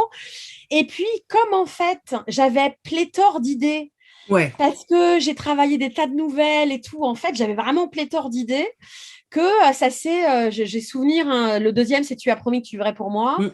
Et l'idée, j'ai dû l'avoir, c'est ça, en juin, quand Un Merci de trop est sorti, quoi. Donc, j'ai Ouais. enchaîné direct. Et puis après, effectivement, ça s'est plus arrêté. Et comment ça se passe à chaque fois? Du coup, toi, tu as ton idée de roman, ok, tu te dis, je vais écrire un livre sur tel thème. Tu le pitches à tes agents qui vont le pitcher après eux à la maison d'édition et qui te dit OK ou pas OK Alors ou t'écris ce que maintenant, tu je veux. pitch en direct à l'éditeur, en fait. D'accord. Voilà, OK. je pitch. Là, tu vois, je suis en train d'écrire le roman 2023, d'avril Ouais. 2023. Et quand je suis allée signer mes services presse de celui que tu Mmh. as dans les mains, Florian Lafani, donc mon éditeur, je lui ai dit, écoute, j'ai une idée pour 2023. Je lui ai pitché ça en 2 minutes 30 sur un coin de bureau. Il m'a posé une question, il m'a dit, d'accord. C'est chouette. Et à partir de là, il me dit, tu diras à Andrea qu'elle m'envoie, qu'elle m'appelle, et puis après, il négocie le contrat, et puis voilà quoi. C'est Ça se chouette. passe Ouais, bah comme ça. maintenant, ça roule, quoi. T'es là Ouais, et. ça roule. Et puis en fait, lui, il fait sa proposition de contrat. Et puis Mmh. Andrea, on en discute avec moi. Puis après, on négocie. Et en fait, elles interviennent pas bizarrement finalement par rapport aux pays anglo-saxons où tu travailles ton texte aussi avec l'agent. Hein. Mmh. Moi, ça, c'est vraiment réservé à l'éditeur en fait. Ça reste réservé à l'éditeur. Et donc, c'est à eux que je pitch voilà, D'accord. Et le c'est arrivé roman. depuis que Un Merci de trop est sorti, ça t'est arrivé de pitcher une idée à l'éditeur, enfin, que ce soit Michel ou que ce soit Fleuve maintenant, et qu'on te dise, oh non, celui-là, non, t'as pas autre chose? Ou c'est un truc qui arrive pas si souvent que Non, ça? ça m'est pas arrivé. Parce que parfois, je propose plusieurs thèmes, plusieurs D'accord, pitchs. ouais, ok. Et alors, tu vois, et que quelqu'un vous tende la main, là, typiquement, j'avais proposé 3 choses à Florian, D'accord. trois idées de romans. Et je lui ai dit, tu préfères laquelle? Parce que tu vois, autant qu'ils Mm. partent sur celle qu'ils préfèrent. Et franchement, ils les aimaient toutes les trois. Il y en avait une, on était un peu sur les mêmes thématiques que la lumière était si parfaite. Hein. Donc, on s'est dit, bon, peut-être qu'il faut laisser encore cette relation mère-fille, là. Peut-être qu'il faut laisser un peu. L'autre, c'était plus une comédie. Et en fait, celui-là, avec 3 femmes, là, anciennement 3 femmes, la nouvelle, il m'a dit, celui-là, il dit, voilà, je sens que les personnages, il y a un potentiel et tout. Donc, je suis partie sur celui-là. Mais c'est jamais arrivé que je pitch un truc et qu'on me dise, oh, non, ça me tente Ouais, pas. non, cherche autre chose. Ouais, Non, ça non, ça arrive pas. m'est. Pour l'instant, ça. Mais peut-être ça arrivera, hein, parce que, tu vois, on n'est pas à l'abri d'avoir l'idée d'une histoire qui nous paraît bien et qui finalement fait moins envie. Mais Mm. pour l'instant, ça ne m'est pas arrivé. Et je me suis toujours demandé, parce que toi, donc tes romans sortent au printemps. Bon, tous les printemps, on sait qu'on a un roman de Karen. Donc il y a beaucoup d'auteurs comme ça qui ont une date assez précise et c'est Ouais. assez cyclique. Mais du coup, c'est quelque chose qui est convenu avec l'éditeur ou que tous les ans, en avril, tu sors un roman ou ça se fait Alors, juste comme ça en fait? alors, c'est convenu, oui et non. Ça veut dire que si jamais un jour j'ai pas d'idée, il y aura pas de roman. Tu Ouais, vois, j'ai d'accord. pas une obligation de production Mm. de roman. Maintenant, c'est vrai que avec les poches, l'idée c'est d'en avoir un par an parce qu'en fait, chaque année sort le poche du brochet de l'année d'avant et donc Ouais, c'est bien quand le poche peut accompagner le brochet. Donc en fait, cette synergie-là, poche-brochet, fait que c'est bien si tu peux en avoir un tous les ans. Et puis après, la période, en fait, elle est aussi liée au genre littéraire, mm. tu vois, qui fait que ouais, c'est mieux de les sortir en mars, avril, mai, évidemment, tu vois, sur cette période de l'année. Et donc, qui dit cette période de l'année, impose la date de rendu, en fait, quand tu fais le rétro-planning. Hein. Donc, Bah oui, tu forcément. sais que si tu veux un roman qui sort là le 7 avril, tu dois le rendre le 15 septembre. Voilà. C'est comme ça que ça marche. Ouais. Surtout que du coup, parce que t'as écrit une nouvelle un roman de Noël encore là pour Ouais. le Noël de cette Cette année. année, ouais, il est déjà Voilà, fini. donc là, ça fait quand même quelques temps que tu es à 2 romans par an, quoi. Ouais, ça fait, mine de rien, là, ça sera ma 4e comédie de Ouais, Noël. c'est ça. Je savais plus si Donc, c'était ça 3 ou 4, ouais. fait Ouais, 4. Donc, ça fait effectivement 4 ans que j'écris 2 ouais, romans ça. par an, sachant que l'année d'avant, j'avais sorti Le Jeunesse, qui lui Oui, aussi était paru en auto-édition. Donc, il était déjà écrit quand il est sorti d'accord. en poche chez Michel Lafon. Mais c'est vrai que ça fait donc 5 ans ça va faire Ouais, 5 ans que je punaise. publie 2 romans par an, quoi. D'où C'est du les taf quand 11, en même. fait. Tu Oui, vois, bah c'est oui, pour c'est ça qu'on ça. a 11. C'est ça. Et tu continues à bosser à côté. Alors, ça, c'est en train de s'arrêter. D'accord. Ouais, c'est la bonne nouvelle du moment. C'est cool, ouais. Ouais, parce que l'énergie que demande l'écriture de 2 romans, je me dis, mais en plus, à côté, avoir le boulot, sa vie, parce qu'on a aussi une vie, hein, soyons, faut pas rêver. Tu te dis, mais waouh, comment elle fait? C'est pas possible, tu vois. Ouais, non, là, vraiment, de toute façon, alors, puis enfin, il n'y a que l'écriture qui me fait vibrer. Donc, il ne faut pas se leurrer, j'ai envie de faire que ça. Et puis, il y a un côté, tu vois, quand tu bosses, d'un coup, il y a une scène qui te vient et c'est pas le moment parce que tu as une réunion, parce que tu as un projet à rendre, parce que tu as un machin. Alors que moi, quand j'ai une scène, j'aurais qu'une envie, c'est de tout lâcher pour sortir mon clavier, quoi. Et donc ça, cette absence de liberté-là, ça commençait à me peser beaucoup. Le temps, effectivement, ça c'est clair, 2 romans par an, voilà. Plus les salons, plus les oui, parce que tu fais beaucoup de salons, toi aussi. Je fais beaucoup de salons et donc, à un moment donné, de toute façon, les 2 ne sont pas possibles. Et puis, l'envie de l'autre n'est plus là.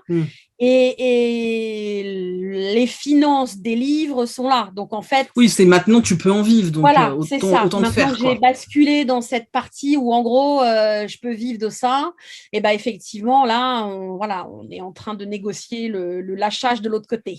C'est chouette. Enfin, tu dois être super contente, quoi, de pouvoir te dire que bientôt, tu vas être vraiment juste sur ton écriture. Enfin, c'est top, ça. Quoi. Ce qui me fait drôle, c'est que quand j'avais 8 ans, 10 ans, je voulais être écrivain. Et donc, je me dis, bam, 30 ans plus tard, ça se réalise. Et tu sais ce qu'on dit, hein, les femmes, elles connaissent leur essor et leur bonheur à la quarantaine, tu vois. Ouais, non, mais c'est ça. Hein. Ouais, c'est vrai que c'est assez… je suis vraiment… Enfin, là encore, c'est une aventure. Jamais j'aurais osé rêver de ça, en fait. Génial. J'ai l'impression que c'est plein de sortes de coïncidences, tu vois, qui sont enchaînées et les trucs se sont alignés. Enfin, c'est vrai que c'est assez… bon, voilà, il y a un côté… T'as bossé pour aussi. Faut pas non plus… Voilà. Il y a le boulot derrière aussi, quoi. Mais c'est vrai que quand je pense au parcours, tu vois, je me dis finalement… j'ai mis des petites pierres à chaque fois et finalement, ça a permis de construire le truc. Et à l'époque, voilà, quand j'ai commencé, si jamais ça m'était venu à l'idée, quand j'ai écrit le premier mot du prologue d'un Merci de trop sur le blog, ça m'aurait, tu vois, j'aurais été tétanisée probablement. Et là, ouais, comme ça c'est fait, finalement, les choses se sont enchaînées. Ouais, je trouve ça cool, quoi. Je trouve ça cool. Ouais, c'est chouette. Je trouve ça vachement bien. Ça fait rêver, en fait. Tu te dis, waouh, en fait, comme quoi, bah, faut jamais… En fait, le message, c'est ça, je pense, faut jamais lâcher le rêve qu'on a, en fait. Exactement. C'est toujours… Enfin, tout est toujours possible, en fait. Là encore, moi, je connais personne dans le monde de l'édition. Personne n'écrit autour de moi. Enfin, tu vois, et comme quoi, c'est possible quand même, en fait. C'est possible. Et puis, je ne suis pas toute seule, évidemment, à connaître ça. Donc, il n'y a pas que moi, donc c'est possible, quoi. Bah, tous ceux que j'ai reçus, tous les auteurs que j'ai reçus, ils ont un peu ce parcours-là où ça s'est fait comme ça, ils y croyaient pas, c'était assez dingue. Et puis maintenant, bah voilà, ils s'éclatent et ils vivent de leur plume. Donc, je trouve ça assez dingue. Ouais. Et du coup, ta maman doit être méga fière parce qu'elle qui aime lire, en plus, elle doit se dire… Mais alors, ma mère, elle me lit, donc du coup, alors c'est drôle parce que dès qu'il y a un personnage de mère dans mes romans, elle pense que c'est elle. Bah elle est convaincue. Donc elle me dit, dans le dernier, ça devait être chaud. Mais oui, elle me dit, je suis pas comme ça quand même. Mais je dis, non, maman, toutes les mères de mes romans ne sont pas toi. J'y ai pensé en lisant le dernier, donc en lisant celui-ci, je me suis dit, oh là là, ça se trouve, sa mère, elle s'est imaginée qu'elle était Sabine, parce qu'il y a une maman Sabine qui est horrible dans ce livre. Mais alors, celui-là, elle n'a pas lu encore. Alors attends, tu vas voir ce que je vais avoir quand elle va la faire. Mais oui, ou alors, tu sais, quand il y a… dans Santa les 2 sapins, il y a des scènes un peu plus hautes, on va dire. Alors ça, elle me dit, oh, ma fille et tout, vraiment, elle ne sépare pas l'auteur de… Oui, de ses textes. Mais elle est vachement contente. Alors même si, tu vois, quand je leur ai dit que bah, voilà, là, j'allais lâcher le boulot et tout ça, ça leur fait vachement peur, parce que, tu vois, ma belle-mère, elle me dit, oh, mais vous êtes sûre et tout votre travail et tout ça, oui, je suis sûre. C'est réfléchi. À 42 ans, j'ai réfléchi. J'ai bien, ce n'était pas un coup de tête, mais ça leur fait peur parce que c'est vrai que ça a un côté très impalpable, tu vois, par rapport Oui. à un contrat, un CDI, un truc. Là, c'est comme si j'allais vivre d'eau et d'eau fraîche, tu vois, pour eux. Ouais, mais les anciennes, enfin les personnes un peu plus âgées que nous, déjà que nous, on n'est pas toutes jeunes, mais alors les personnes plus âgées que nous, c'est vrai que pour eux, c'est tous ces métiers-là un peu qui touchent à l'art, Ouais, etc. la création C'est et tout, c'est ça nourrit pas, quoi, en fait. c'est Tu ça. vois. Ça doit rester un passe-temps. Tu le fais, mais à côté, garde un Oui, c'est contrat. ça, c'est un loisir, en fait, comme si c'était un loisir. Donc là, mais ouais, ils sont. Bah, puis voilà, je leur dis que c'est ça qui me fait vibrer. C'est tout. Maintenant, l'écriture, depuis maintenant, tu vois, si je remonte au blog, 2013, Mm. ça fait donc 9 ans maintenant que c'est toute ma vie, quoi. Voilà, c'est toute Ouais. ma vie. Et ton chéri, il lit tes romans? Alors, il lit pas, naturellement. Il a lu les Harry Potter quand même. Tu vois, tout n'est Ouais, pas perdu. Il a lu c'est quand déjà même les bien. Harry Potter. Il a lu mes 2 premiers. Mais en D'accord. fait, il lit pas. Alors, il s'en veut à mort. Il me dit, ah si, il faut tout que je lise et tout. Mais je dis, tu n'aimes pas la lecture, tu vas pas te forcer. En fait, c'est pas ton truc. Donc non, il n'a pas lu les autres, mais lui, pour le coup, il est hyper fier. Vraiment. C'est vraiment, il y a un côté, ouais, il est hyper fier. Alors déjà, il est fier parce qu'il est heureux, parce que ça me rend heureuse. Mm. Donc, il y a déjà ça. Et puis, parce qu'il sait ce que ça représentait pour moi, gamine. Ouais, Et puis, il me dit, je vois bien comment tu t'éclates et tout. Il dit, vraiment, je sens que tu es à ta place, quoi. Donc, ouais, c'est il est chouette. hyper supportant. Il est hyper derrière moi. Il y a cru avant moi. Enfin, vraiment, ça a toujours été, tu vois, voilà, il a toujours été hyper dans le support et heureusement qu'il est là. Et tes enfants dans tout ça, ils ont quel âge tes enfants? Alors, mon fils a 14 ans et Ouais, ma bien fille sûr, ça. 10. Ah, elle est petite, ta fille. J'allais dire ta fille, elle a lu tes romans, mais 10 ans, elle est jeune encore. Ouais. Non, ouais, pas encore. Elle est petite encore. Ouais. Mais ils sont pareils, eux, ils disent maman écrit des livres. Donc, Ah, c'est génial. ça les rend quand même, ouais, ils sont assez. Et puis, c'était drôle parce que les questions de ma fille, quand elle était petite, elle pensait que c'est moi qui tapais tous les livres qui sont dans les rayons, tu vois, Oui, à la bah main, oui, c'est un par un. génial. Je dis, mais c'est toi qui écris tout ça, un par un sur ton ordinateur. Donc, ouais, il y a un côté. Et puis, quand je leur dis des fois que j'ai piqué des expressions à eux, que j'ai mis dans les romans, ils sont très fiers. Ah, c'est Ouais, génial. même si tu vois, pour l'instant, c'est très. Alors, ils sont contents, tu vois, quand on va dans des endroits et qu'ils les voient, ils disent, oh, maman, il y a ton livre. Tu sais, ça leur Mmh. paraît. Genre, je raconte des cracks, tu sais. Oui, c'est Mais quand ça. ils les voient en vrai dans les supermarchés et tout, oh, maman, il y avait ton livre. Donc, ça, c'est chouette. Ouais, c'est chouette. Ah, c'est cool. Et sinon, si on parle, alors, on va parler un peu plus des romans, des 11 romans, du coup, on va pas parler de tous parce que sinon on est encore là demain, parce qu'il y en a 11 quand même. Mais moi, il y a une évolution que je trouve assez ouf, c'est que je les trouve de moi. D'ailleurs, quelqu'un m'a fait la réflexion hier, parce que je fais des lives sur Twitch, et je leur Oui. disais que j'allais faire un papotage avec toi, qu'il fallait que je termine le roman, donc j'allais les laisser parce qu'il fallait que j'aille lire. Et du coup, il y en a plein qui m'ont dit ah, j'aime beaucoup les romans de Karen et tout. Donc finalement, je les ai pas laissés. Hein, ça a enchaîné la conversation, tu te doutes bien. Et en fait, il y en a plusieurs qui m'ont fait la réflexion et je trouve qu'ils ont complètement raison que tes romans en fait sont de moins en moins feel good et Alors, qu'on va un peu en fait, plus ça dans. dépend de la définition du feel good que tu as, en fait. Moi, je n'ai pas le sentiment. Par contre, ils sont de moins en moins. Les thématiques sont de plus en plus profondes. Ouais, c'est C'est ça, ouais. plutôt ça, en fait. Ouais. Par contre, le prisme de traitement, tu vois, reste pour moi toujours cet optimisme, cette lumière que je veux mettre, quelles que soient les situations. Mais par contre, là où c'est vrai, c'est-à-dire que si tu prends un merci de trop, qui est une pure comédie quand même, Mm. même si c'est sur l'épanouissement, c'est quand même une comédie. Et si tu prends le dernier, bon, les thèmes de départ sont loin d'être de la comédie, c'est sûr, parce qu'en fait, j'ai envie de, forcément, plus j'écris, plus j'ai envie d'aller sur des sujets ouais, plus profonds, Mm. plus intenses, qui me procurent moi aussi des émotions plus fortes à l'écriture, mais toujours sous cet angle-là. Donc moi, pour moi, j'ai pas l'impression que c'est moins feel good. Par contre, c'est moins comédie, c'est sûr. Ah oui, c'est beaucoup, beaucoup moins, oui, Ouais. complètement. Parce qu'en fait, je réserve la comédie à Noël, tu Ouais, c'est vois. ça. Je me dis, voilà. Oui, parce que c'est vrai que, par exemple, sur le dernier, que je vous ai montré là, et que quelqu'un vous tende la main, c'est vrai que les thématiques abordées, waouh, moi, quand je l'ai Ouais, commencé, je me suis dit, ah oui, comme ça, direct, ok. ouais, oui, c'est Et, vrai. mais on retrouve quand même, alors je vais te dire, quand elles se retrouvent dans le lieu où elles sont, Et ben, ça m'a fait penser à un roman de Liane Moriarty. Et je me suis dit, tiens, elle doit lire du Liane Moriarty. Il y a un petit j'en ai lu air. un seul de Liane. Et ben, le premier, j'ai lu. Ah bah, même pas. Bah, tu vois, il y en a un. Alors, ils y vont pas pour les mêmes raisons, puisque toi, elles ont besoin de se reposer, elles ont besoin de se retrouver. Eux, c'est plus un centre qui fait spa, etc. Mais du coup, ça donnait un peu, tu sais, cette ambiance, en fait, au livre, où elles se retrouvent dans un lieu, elles sont complètement différentes, elles ont rien en commun et rien qu'aurait pu faire qu'elles deviennent amies finalement, et là elles vont s'entraider, tu vois. Mais c'est vrai que du coup j'ai retrouvé une petite touche de Liane Moriarty. En plus j'en ai lu un il y a pas longtemps, je pense que ça a peut-être, tu sais, fait un petit truc, quoi.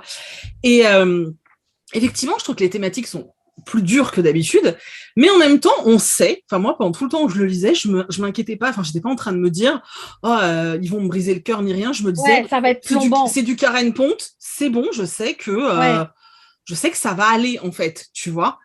Et d'ailleurs, tu m'as même surprise parce que j'ai cru que tu allais prendre une facilité et non, et j'étais contente à la fin. Je me suis dit, ah Mais en fait, c'est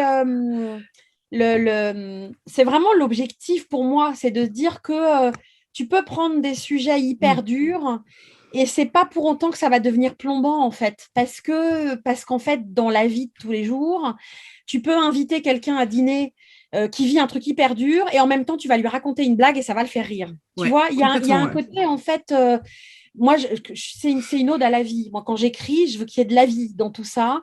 Et en fait, ça me plaît beaucoup de me dire, je vais prendre ces sujets-là hyper lourds et montrer qu'il peut y avoir de la lumière, quoi, qu'il peut y avoir de l'optimisme et que c'est pas forcément tout noir et il pleut avec des corbeaux, tu vois. Il peut y avoir un peu d'espoir, un peu de rire, malgré finalement des choses difficiles, parce qu'en fait, j'y crois profondément. Je suis une optimiste, voilà, depuis toujours, et je crois beaucoup à ça, en fait. Je me dis, parce que la vie fait qu'elle s'insinue toujours de manière positive. C'est comme ça. C'est comme ça, sinon la vie, elle s'éteint.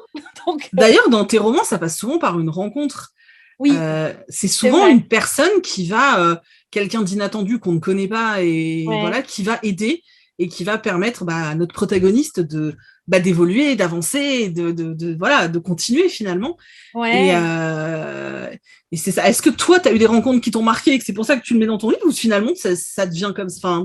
Alors, c'est juste comme ça. J'ai pas forcément eu des rencontres qui m'ont marqué. Maintenant, je suis une amoureuse de l'amitié. Donc, voilà, c'est ça. Ça fait partie des valeurs cardinales pour moi, l'amitié, ce lien à l'autre, c'est des choses qui sont essentielles pour moi en fait. Et je me dis, quand tu es tout seul, tu peux pas en fait, tout seul, c'est pas possible. L'être humain n'est pas un être seul, quoi. Donc il a besoin, alors soit c'est un conjoint, tu vois, ça peut être un conjoint, mais ça peut être une voisine, et ça peut être une cousine, et ça peut être une amie. Et je crois profondément à ça, vraiment, l'amitié pour moi c'est très très important. Et je trouve même d'ailleurs que, je le disais l'autre jour à une lectrice, la blessure d'amitié est parfois plus douloureuse pour moi que la blessure d'amour, en fait. Il y a un côté très, je sais pas, très viscéral, je trouve, dans l'amitié, comme si tu t'ouvrais d'une manière plus complète, finalement, à une amie qu'un amoureux, parce que l'amoureux, tu vois, tu conserves un peu de pudeur ou de jardin secret, tu vois, alors qu'avec une amie, pas, en fait. Moi, je trouve qu'il y a un côté... parce que moi, dans ma conception de l'amitié, c'est très entier. C'est ça, ouais. Tu vois, c'est très entier. Et donc, je me dis, quand tu te lis d'amitié avec quelqu'un et que tu lui confies tes peurs, tes doutes, des choses comme ça, et que finalement, vous finissez par vous fâcher, c'est tellement douloureux d'avoir cette trahison et tout. Et donc, c'est pour ça que dans mes romans, il y a ça beaucoup, vraiment, l'amitié, parce que je crois fondamentalement que dans la vie, on n'avance que parce qu'on est entouré, en fait, et on choisit. Ce qui est important, c'est de choisir de qui on s'entoure. Ça, il y a un vrai travail à faire, de choisir de qui on s'entoure. Mais c'est vrai qu'on sent vachement dans les romans ce besoin des autres, en fait, pour avancer, en fait. Et c'est ça que j'aime bien, c'est qu'à chaque fois, c'est une histoire de rencontre comme ça, et je trouve ça assez cool de me dire, comment il va faire pour que justement, ils s'aident les uns les autres. Oui, ça match, c'est ça. Et je trouve ça hyper intéressant. Tout à l'heure, avant le Zoom, je disais, je regardais un épisode de Friends pour la énième fois. Ça, tu vois, ça, c'est un truc, j'aurais rêvé de ça. Oui, bah oui, je comprends. Ouais. Moi, je me dis, cette bande de six et tout ça, ça m'a fait vibrer pendant le temps où j'ai regardé ça pour les premières fois à l'époque où ça passait. Ça m'a toujours fait rêver. Je me dis, ça doit être tellement génial de connaître ça à ce point fusionnel et tout ça. Moi, voilà, ça, c'est l'amitié dans le plus absolu que je peux connaître et que je rêverais de connaître, quoi. C'est vrai que moi, j'ai grandi aussi avec Friends, donc j'avais vraiment cette image aussi de waouh, tu vois, tu les rencontres à un instant T, puis ils vont rester dans ta vie toute ta vie. Et ils sont là à tous les moments, ils vivent tout avec toi. Je trouvais ça absolument dingue. Ah, bah, c'est sûr. Ça n'arrive pas, mais... Quand ils ont sorti La Réunion 20 ans après, là, le truc, il avait commencé depuis 10 secondes que je pleurais déjà, tu vois. C'était vraiment un truc de fou. Et quand on les voit se retrouver, on sent l'amour qu'il y a entre eux. Et ça, moi, j'ai fait que pleurer, quoi, vraiment. Parce que tu te dis, ces 6 personnes-là, elles se connaissaient de rien du tout avant la série. Et en fait, il s'est créé une telle alchimie entre eux, parce que les personnages, parce que la série, parce que plein d'éléments, en fait, tu te dis, c'est fou de sentir ça, cette amitié, cet amour qu'il y a entre eux. Moi, je trouve ça magique. Enfin, c'est magique, quoi. D'ailleurs, tu parles de Friends dans ce bouquin, si vous voulez tout savoir. Oui, bah oui. Hein. Les références dans mes livres, je ne vais jamais aller chercher très, très loin. Hein. En général, ça tourne un peu autour de cette personne. Hein, donc... forcément de ce que t'aimes, et c'est normal en même temps. C'est normal, c'est normal. Et du coup, sur tes 11 romans, si tu devais en garder qu'un, ce serait lequel? Je suis dure. Hein. Ben oui. Mais alors, je vais répondre le prochain. Ouais, parce qu'en fait, c'est pas possible. Je peux pas en choisir un, n'en garder qu'un. Parce que chacun a son histoire, a une place dans ma vie d'autrice, a une place donc, dans mon parcours d'écriture. Donc, c'est impossible pour moi, en fait, de choisir le premier, le deuxième, le dernier. Voilà, c'est dur, donc, hein. le prochain, je me dis, c'est celui-là. Ouais, c'est vraiment... parce qu'en fait... c'est marrant, souvent on dit c'est mon tantième bébé, c'est pas loin de la réalité en fait, c'est comme si c'était des enfants quoi, qu'on mûrit, qu'on met au monde, qu'on confie passes aux tellement autres, de temps en fait. Vois. Bah oui. Ouais, puis les personnages pour nous, ils sont presque réels, tu vois, quand je les fais revenir de roman en roman, c'est parce que ce personnage-là pour moi il a de la chair en fait, et donc ouais non c'est pas possible de choisir, il peut pas m'en rester qu'un. Et du coup, sur les 11, lequel est le mieux? Bon, à part le dernier, parce qu'il vient juste de sortir, donc ça compte pas. Mais lequel a été du coup le plus plébiscité par le public? Lequel est vraiment ton best-seller finalement? Alors, pour l'instant, c'est Tu as promis. Tu vivrais pour moi. Ah ouais? Le deuxième, ouais. C'est vraiment... parce que celui-là, il a cartonné en poche. Hein, et là encore, ça m'a échappé parce que moi, quand j'ai écrit ce roman, pour moi, j'écrivais un roman sur l'amitié. Tu vois, on y revient. Et à aucun moment, je me suis dit que je pouvais écrire quelque chose qui s'apparentait au deuil et que les gens allaient le recevoir sous l'angle du deuil. Moi, vraiment, je raconte une histoire d'amitié. Et d'ailleurs, quand je le pitch en salon, je dis c'est un roman qui parle d'amitié parce que pour moi, c'est l'amitié entre Marie et Molly qu'il y a dans cette histoire-là. Et en fait, les lecteurs l'ont reçu sous l'angle du deuil en priorité. D'accord. Et donc, j'ai eu énormément de messages, en fait, de gens qui venaient de perdre quelqu'un et qui, du coup, en lisant ce roman, ça les a aidés. Enfin, tu vois, et je ne m'attendais pas du tout à ça, moi, vraiment. C'est dingue. Et c'est vrai que celui-là, c'est souvent le roman par lequel les gens me découvrent. C'est souvent le premier que les gens lisent. Donc, à ce jour, c'est le best. La lumière est pas loin. La lumière est aussi parfaite. Je ne l'ai pas lu encore, moi, celui-là. Celui-là, il est pas loin parce qu'effectivement, il a très bien marché en brochet. Le démarrage en poche est canon. Donc, ouais. C'est cool. Je pense que celui-là, il est pas loin derrière. C'est chouette. Bah, écoute, c'est bien. Moi, je ne l'ai pas encore lu. Je m'en garde toujours un, mais tu vois. Normalement, j'aurais dû lire La Lumière, mais là, je me suis dit, je vais lire le dernier quand même. C'est c'est mieux, quoi. Et d'ailleurs, est-ce que tu peux nous parler un petit peu, parce que du coup, celui-ci vient de sortir, il est sorti en avril, hein, c'est ça? Ouais, c'est ça. Le 7. Et du coup, pour nous donner, enfin, moi, je l'ai déjà lu, mais pour donner un petit peu envie à tout le monde avant que moi je fasse mon point lecture, enfin, je ne sais pas lequel sortira avant, mais bon, est-ce que tu peux nous en dire quelques mots de ce roman? Nous pitcher un petit peu? C'est l'histoire de 3 femmes, effectivement, qui s'appellent Valérie, Anna et Charline, qui se connaissent aucunement toutes les trois au début du roman, en fait. Le point de départ de l'histoire, c'est Valérie, hein, qui est une femme, on va dire, au bout du rouleau, vraiment, par bien des aspects, dans sa vie pro, dans sa vie perso, etc. Et qui, à un moment donné, a besoin, en fait, d'aller trouver de l'aide, parce que c'est soit ça, soit encastrer sa voiture dans un arbre. Donc, vraiment, elle est au bout du truc. Et elle décide d'aller dans une sorte de maison de convalescence. Moi, c'est comme ça que je le vois, pour trouver de l'aide, en fait. Et en fait, elle va croiser le chemin d'Anna, qui est le deuxième personnage de l'histoire, qui, elle, a vécu un drame, probablement l'un des pires drames qu'on puisse vivre dans une vie, probablement. Et Valérie, en fait, va être touchée par cette gamine de 20 ans qui parle pas, qui flotte dans ses vêtements, qui est hyper timide et tout. Et évidemment, quand Anna va lui dire pourquoi elle est là, ça va la toucher encore plus. Et en fait, toutes les deux vont finalement croiser Charline. Charline, elle tient un salon de thé qui est juste à côté du Jardin des Cybèles, hein, c'est le nom de la structure de convalescence. Et en fait, Charline, c'est la fille sur qui le sort s'acharne, vraiment, alors qu'elle ne le mérite pas, en fait, alors que c'est une fille bien. Et finalement, toutes les trois, eh ben, elles vont choisir, en fait, de se tendre la main, les unes les autres, et de s'apporter finalement de la légèreté, mais aussi de l'expérience, hein, pour que eh ben, chacune puisse sortir un peu du tunnel dans lequel elle est. Voilà, on va dire que... Est-ce que tu trouves que c'est bien pitché, résumé? Oui, c'est très très bien. Moi, j'ai beaucoup aimé Valérie. Oui. Que je trouve... En fait, c'est marrant parce qu'elle a des difficultés. C'est elle qui a une maman très difficile, Oui, la fameuse Sabine dont je vous parlais tout à qu'elle n'a l'heure. pas eu. D'ailleurs, Voilà. elle le dit, là où mes copines avaient une maman, moi j'avais une Sabine. Donc C'est ça. effectivement, voilà, elle n'a pas eu de maman, on va dire. Et du coup, qui a beaucoup de mal dans les rapports mère-fille, que ce soit avec sa mère ou que ce soit avec ses enfants. Et ce que j'ai trouvé génial, c'est que, eh ben, malgré ça, c'est aussi la plus âgée, mais malgré ça, en fait, finalement, quelque part, elle prend quand même sous son aile Anna, clairement, mais et Charline aussi en fait. Et je trouve ça, j'ai trouvé ça vachement cool, et c'est en ça que je l'ai trouvée, mais ultra touchante. Parce et en plus, elle le fait, en fait, elle se rend pas compte qu'elle les prend sous son aile.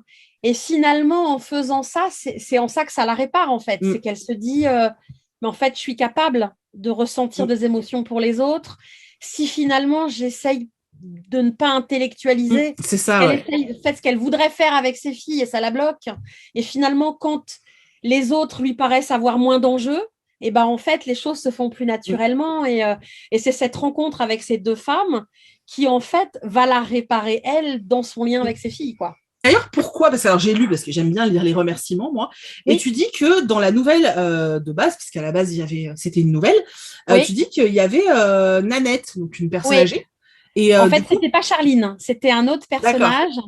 Et que pour le coup, là, toi, quand j'ai voulu écrire ce roman-là, en me disant je vais reprendre, en fait, j'ai eu l'impression que Nanette, elle existait déjà dans des personnages antérieurs que j'ai mis dans les romans.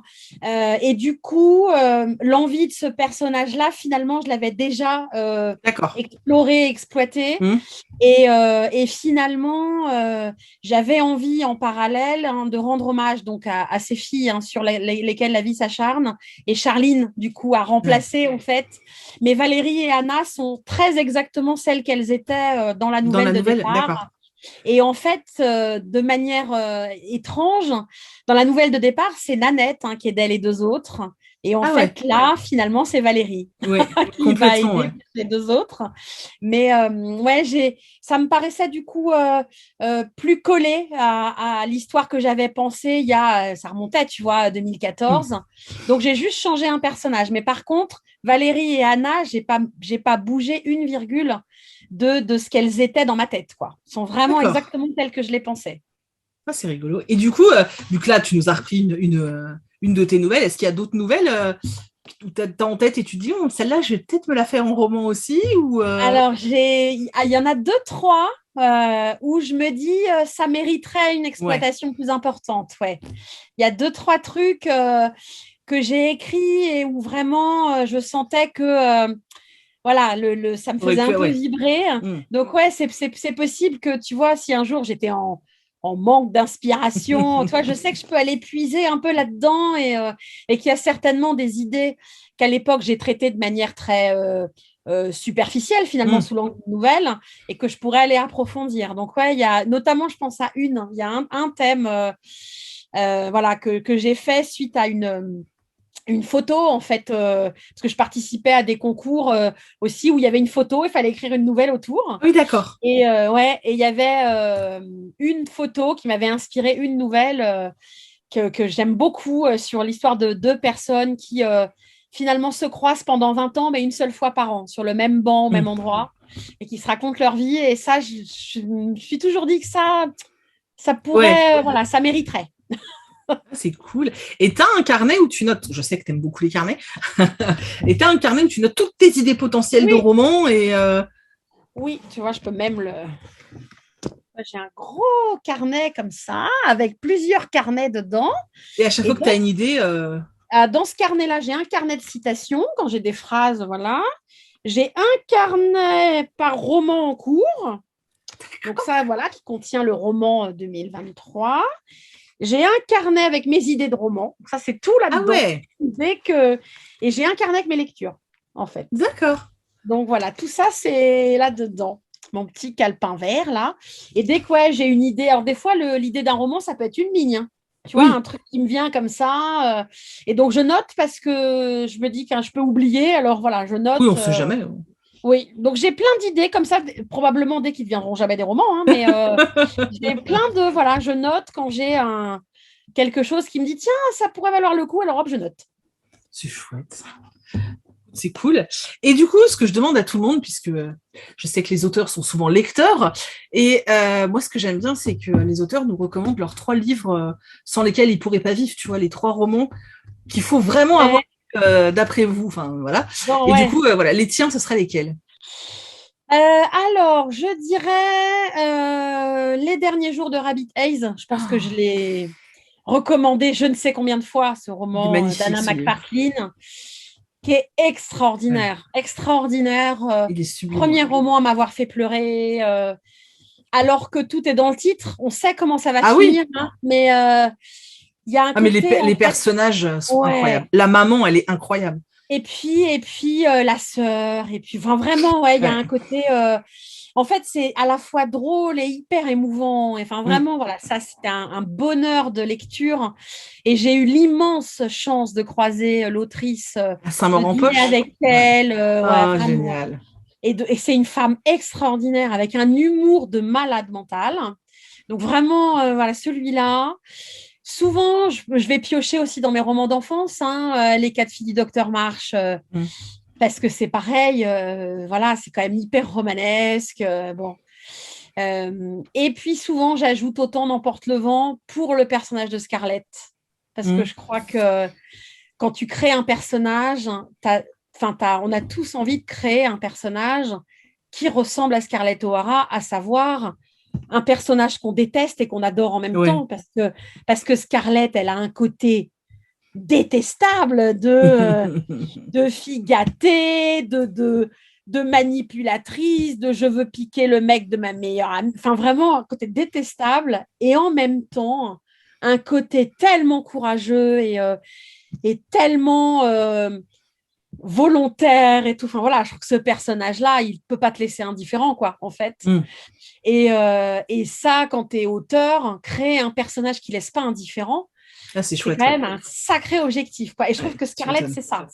Tu l'aimes, tu la détestes, tu as envie de la claquer, tu as envie de la prendre dans tes bras, tu vois, un côté.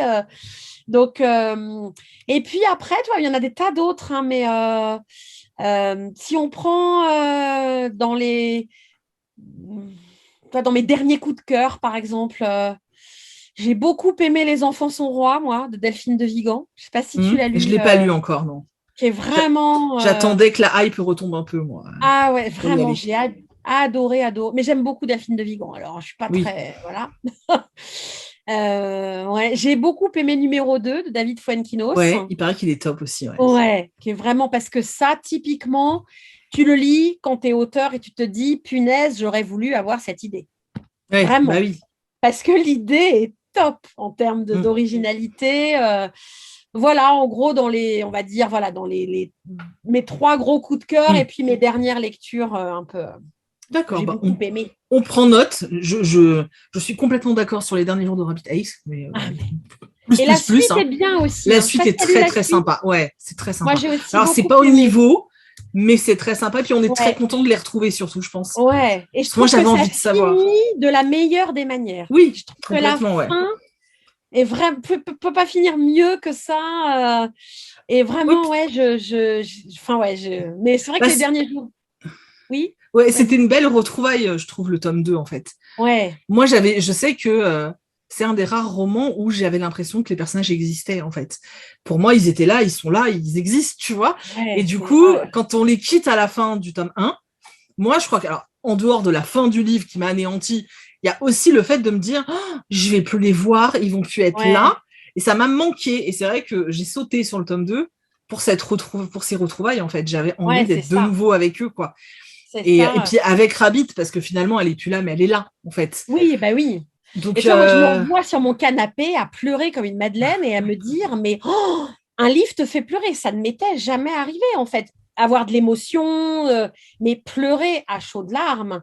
Et je me disais en lisant, mais tu es consciente que c'est une histoire, que ce sont des oui, bah oui. personnages. Et en fait, c'était tellement bien écrit. Et tellement émouvant et tout qu'en fait, je pouvais pas. Enfin, c'était fou, quoi. Vraiment, comme si j'assistais effectivement à une Ouais. scène, alors que je vais pleurer comme une madeleine pour une pub, tu vois. Oui. Les images, en fait, je suis hyper émotive, mais la lecture moins. Et en fait, c'est comme si elle avait réussi, comme tu dis, finalement, l'espèce de tour de force de les faire apparaître devant mes yeux, Oui, c'est quoi. Et ça, ouais. finalement, voilà, enfin, voilà, j'ai fait que pleurer et tout. Alors, je pleurais.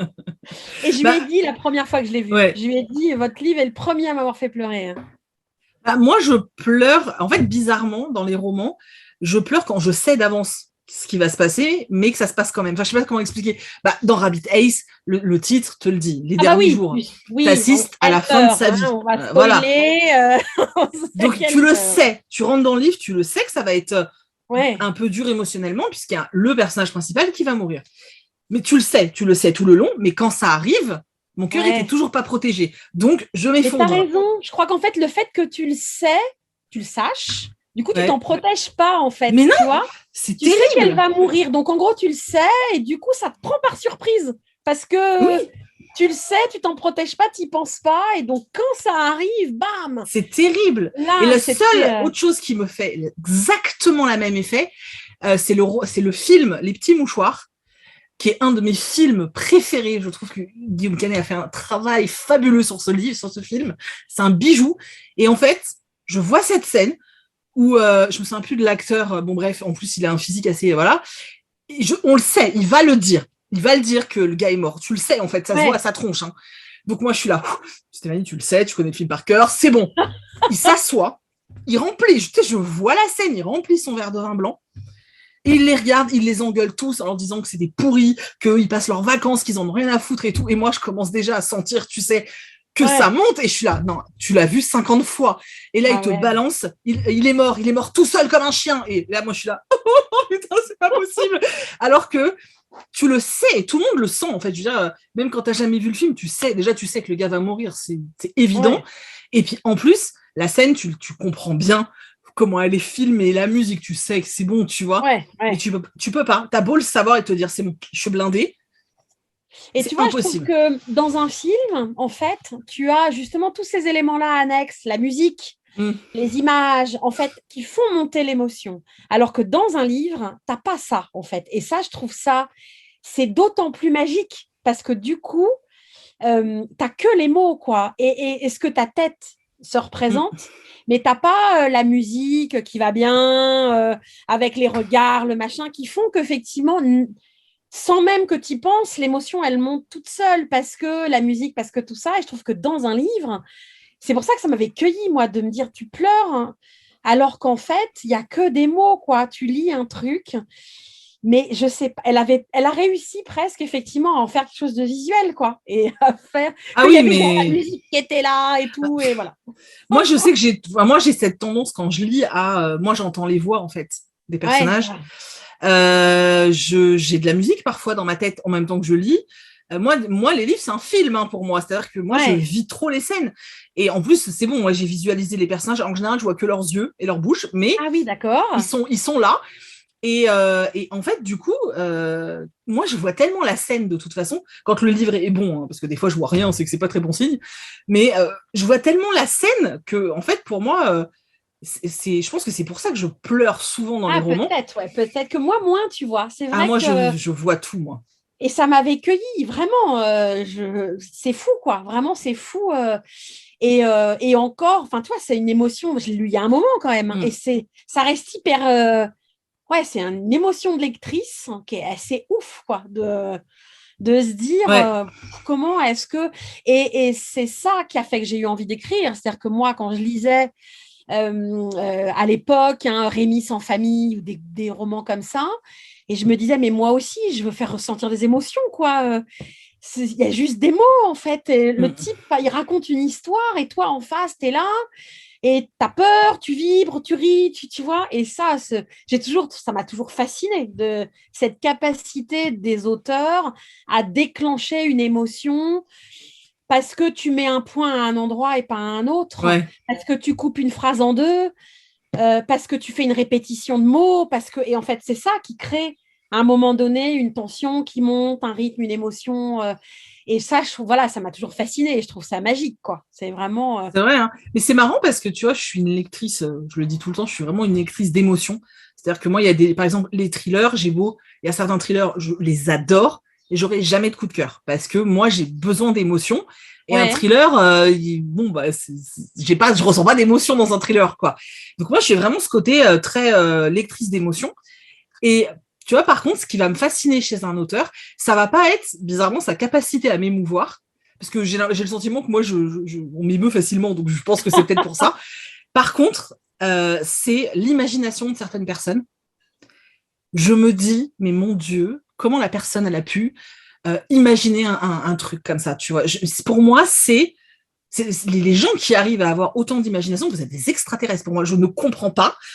J'avais lu un roman jeunesse il y a quelques années. Je l'ai relu 3 fois tellement je me suis dit, mais où elle a trouvé une idée pareille. C'est-à-dire qu'elle a créé un univers où les nuages sont vivants. Et du coup, tu as des mauvais nuages et des gentils nuages. Enfin, il y avait tout un délire autour des nuages, autour de la pluie, autour de la météo et tout. Ça aussi, ça me fascine. Tu vois, moi, j'aurais voulu être J.K. Rowling, franchement. C'est ça, c'est bluffant. Cette capacité, parce que tu vois, ça, pour le coup, moi, que je pense ne pas avoir, vraiment. C'est cette imagination qui va au-delà de ce que tu connais, en fait. Moi, j'écris des romans contemporains qui parlent de personnages qui existent et qui vivent des choses qui existent, quoi. Mais cette capacité, effectivement, à inventer des mondes, incroyable. des mots, oui, ça aussi, je trouve ça, c'est balèze. Moi, et des fois, je lis des romans, je sais plus c'était quoi. L'autre jour, je lisais un truc et je me suis renseignée un petit peu sur l'autrice parce que je me disais, mais voilà quoi. Putain, 17 ans quoi. Et moi, j'étais là. Comment c'est possible en fait? Comment à 17 ans tu peux avoir cette maturité intellectuelle pour te pondre un univers pareil? Tu vois, je trouve ça incroyable. Parce que là, ça aussi, je suis d'accord avec toi. Je trouve que ça me fascine aussi cette capacité. Et j'aimerais un jour me dire avoir ça qui vient en idée, quoi. Et c'est vrai qu'on est toujours. Toi, je te parlais de numéro 2 de David Fuenquinos. L'originalité d'un truc. Quand tu lis, tu te dis, oh là là, mais j'aurais trop voulu y penser. C'est ça. Parce qu'il y a parfois des auteurs qui ont des idées, mais vraiment, alors que quand tu y penses, c'est tout con, l'idée de David Fuenquinos. C'est tout bête, quoi. Oui, mais fallait y penser. Avant lui, il a pensé, en fait. Personne avant lui.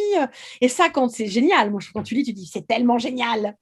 Mais moi, ça me fascine. Et je pense que c'est pour ça que j'aime autant, parce que moi, je suis quand même très, très littérature de l'imaginaire. J'aime beaucoup ça. Maintenant, je lis aussi beaucoup de contemporains parce que justement, comme j'aime les émotions, moi, le contemporain et l'historique, pour moi, c'est génial. Mais je sais que j'ai besoin. J'arriverai pas, par exemple, à lire que du contemporain et de l'historique, malgré le fait qu'aujourd'hui, j'adore ça. Mais il y a ce truc où j'ai besoin de voir ces univers et de me dire, mais incroyable, comment vous avez fait.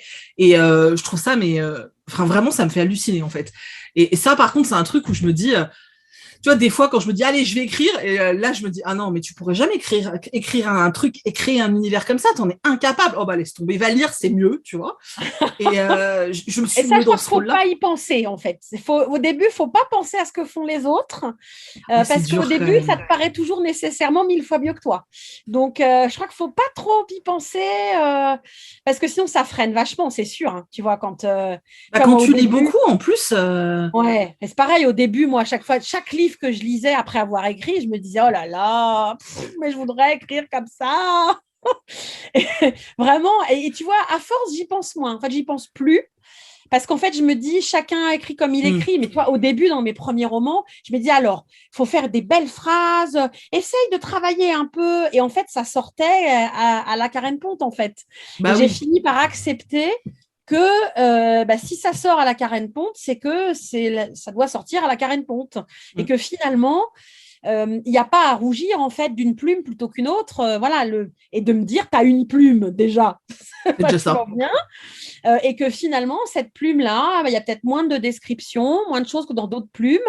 Et ben, c'est pas grave en fait, tu vois. Mais au début, j'étais Hmm. aussi vachement, chaque livre que je lisais était presque une comparaison à ce que moi j'écrivais, tu vois. Enfin, c'est lourd, quoi.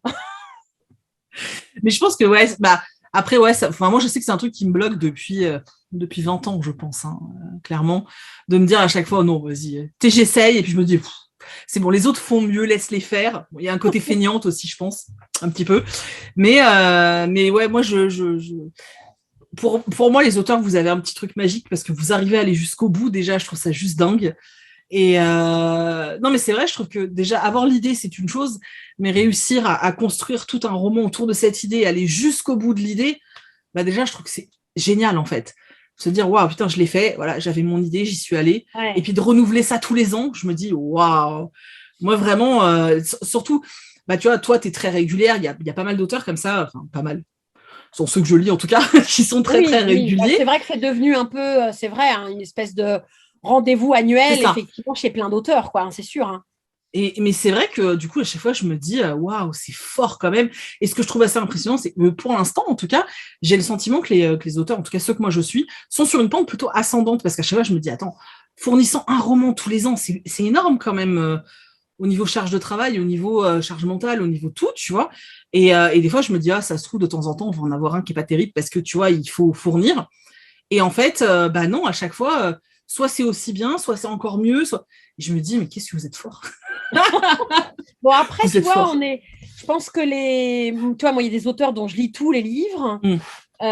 et il y en a que j'aime moins, en fait. Tu sais, parfois, on est Bah, il y a plus ou les moins thématiques touché, aussi, ouais. Ouais. c'est ça, par les histoires, et donc, d'ailleurs, les gens qui me lisent me disent, ah bah, celui-là, c'est pas, j'ai aimé, mais c'est pas mon préféré, et tout, donc, Mm. et je me dis, on n'est pas à l'abri qu'un jour, il y a quelqu'un qui me dit, j'ai pas aimé celui-là, tu vois, parce que, tu vois, pour X ou Y raison. Alors, c'est hyper dur à entendre au début, hein, parce que, bah, tu vois, c'est ton roman, tu as travaillé, tu as envie que tout le monde l'aime. Mais ce qui est important, je trouve, c'est en fait que ça te détourne pas de l'auteur. Moi, je vois bien typiquement Guillaume Musso, je lis tous ses livres. Je les aime de manière inégale. Donc, il y en a que j'adore, il y en a que j'aime pas.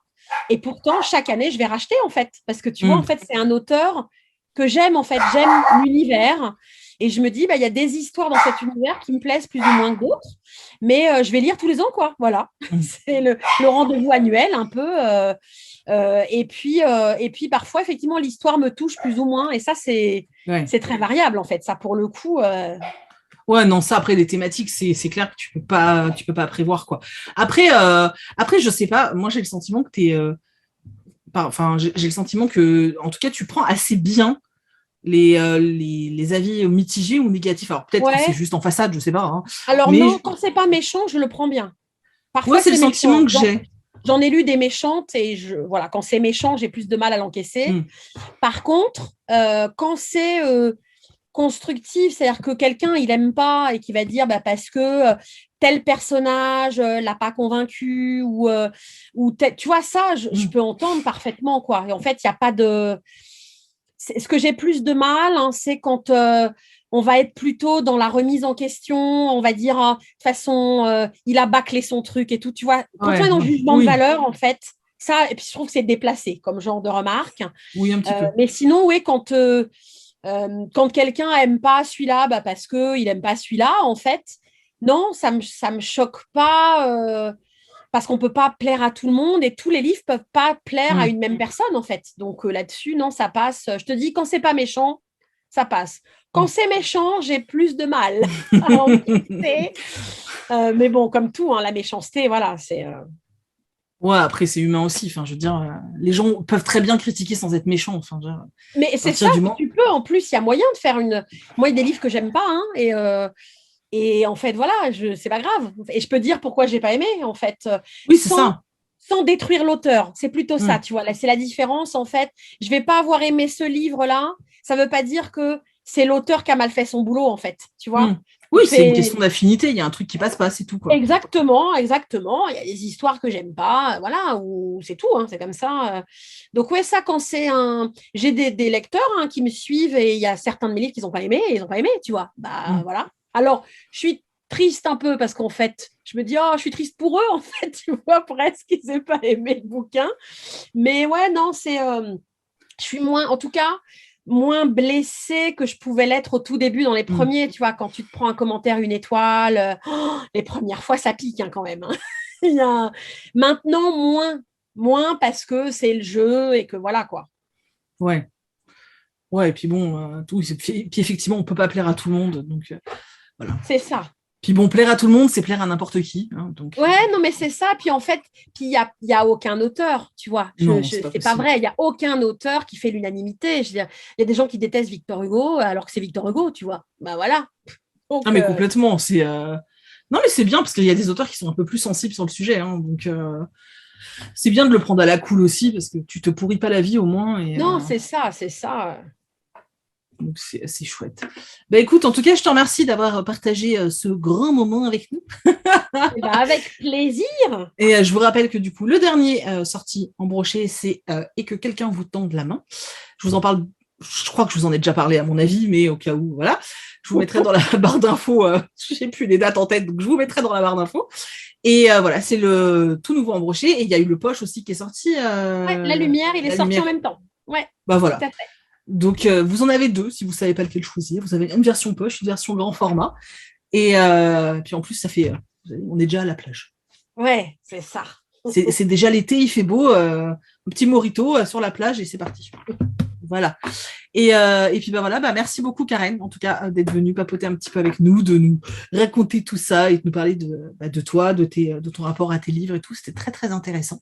Bah, merci à toi de m'avoir invité et de me soutenir aussi depuis le début. Hein. Franchement, je crois que tu lis quand même depuis quasiment le début, mes premiers. Et Le premier, c'est pas un merci de trop parce que je l'ai tu lu as promis après. peut-être le Ouais, deuxième, ouais, c'est tu as ça. Hein. promis. Ouais. Et il y a quand même plein de lecteurs qui me disent ah mais j'ai vu passer chez Pikitty et tout. Donc vraiment, voilà, je te remercie. Et là encore, d'aimer ou de ne pas aimer certains de mes livres aussi, tu vois, hein, il y en a qui t'ont moins plu. Et en fait, moi, je trouve que l'avantage, c'est que du coup, ton avis, il est nécessairement honnête. C'est-à-dire que quand il y a un livre que tu as aimé, on Ah sait bah que tu as oui, aimé. ça. Et ça, je trouve ça chouette aussi, parce que c'est toujours fait, enfin, en tout cas, moi, j'ai toujours trouvé que c'était fait avec bienveillance. Donc voilà, je te remercie en fait de me lire, parce que c'est ça qui compte. Bah, merci en tout cas d'écrire parce qu'on passe un bon moment en général, donc ça c'est plutôt chouette. Et puis on a besoin d'auteurs et on a besoin d'auteurs qui se prennent pas la tête et qui écrivent des choses simplement. Et pour moi, je trouve ça super important. Donc voilà, j'aime bien mettre en avant aussi, vous mettre en avant aussi parce que Julien c'était pareil, enfin Johanna c'était pareil, tous ceux que vous avez vus jusqu'à présent. Voilà. Et puis la prochaine c'est Marie. Je suis Marie, contente. pareil. Ouais. Ah, C'est ma pareil. petite Marie. Ces livres sont fantastiques, donc voilà. Oui, il On faut lire continue. La vie rêvée des chaussettes orphelines. Ah, il est Mon chouette. Hein. préféré à ce jour. C'est vrai? Ouais. Ah, moi, Ah ouais. moi, c'est celui où il y a la maladie de cœur. Je me souviens plus du titre. Ah, le syndrome Okay. du spaghetti. Le syndrome, ouais, c'est ça. Je l'ai vraiment beaucoup aimé. Ouais, moi, je les ai tous lus. Hein. J'ai la chance de les lire en avance, en bêta lectrice. Et franchement, les chaussettes orphelines, je m'attendais Ah bah oui. tellement pas que ouais, ça reste ouais, un immense coup de cœur, celui-là. Ah, il était très, très chouette. Mais j'aime beaucoup ses romans aussi. Oui, donc voilà. Vicky Marie est une très chouette femme. Donc, En vraiment plus, donc ça ne gâche une très rien. belle personne. Hein. Donc, ça ne gâche rien, tout à fait. Ce sera la prochaine autrice. Donc, oui, Ah, Karen voilà. vous dit qu'il faudra regarder le papotage avec Ah, Marie. tout à fait, tout à fait. Tu lui feras une bise pour moi, hein, à l'occasion. Il n'y a pas de souci. Mais en tout cas, je te remercie. Et puis, je vous remercie d'avoir regardé cette vidéo. N'hésitez pas à nous laisser des commentaires, que ce soit sur les livres de Karen, celui que vous avez peut-être le plus envie de lire, celui que vous avez préféré. Voilà, n'hésitez pas à nous dire ça dans les commentaires. Ce sera avec plaisir, en tout cas, que je répondrai. On attend plein de petits pouces. N'hésitez pas à partager aussi, c'est cool. Et puis voilà, je vous fais plein d'énormes bisous. Je vous remercie d'avoir regardé cette vidéo qui, à mon avis, est longue, comme d'habitude. Mais bon, je sais qu'en général, vous faites ça tranquillement le matin, donc en buvant le café. Donc, profitez-en. Et je vous fais plein d'énormes bisous et je vous dis à très bientôt. Bisous. Au revoir.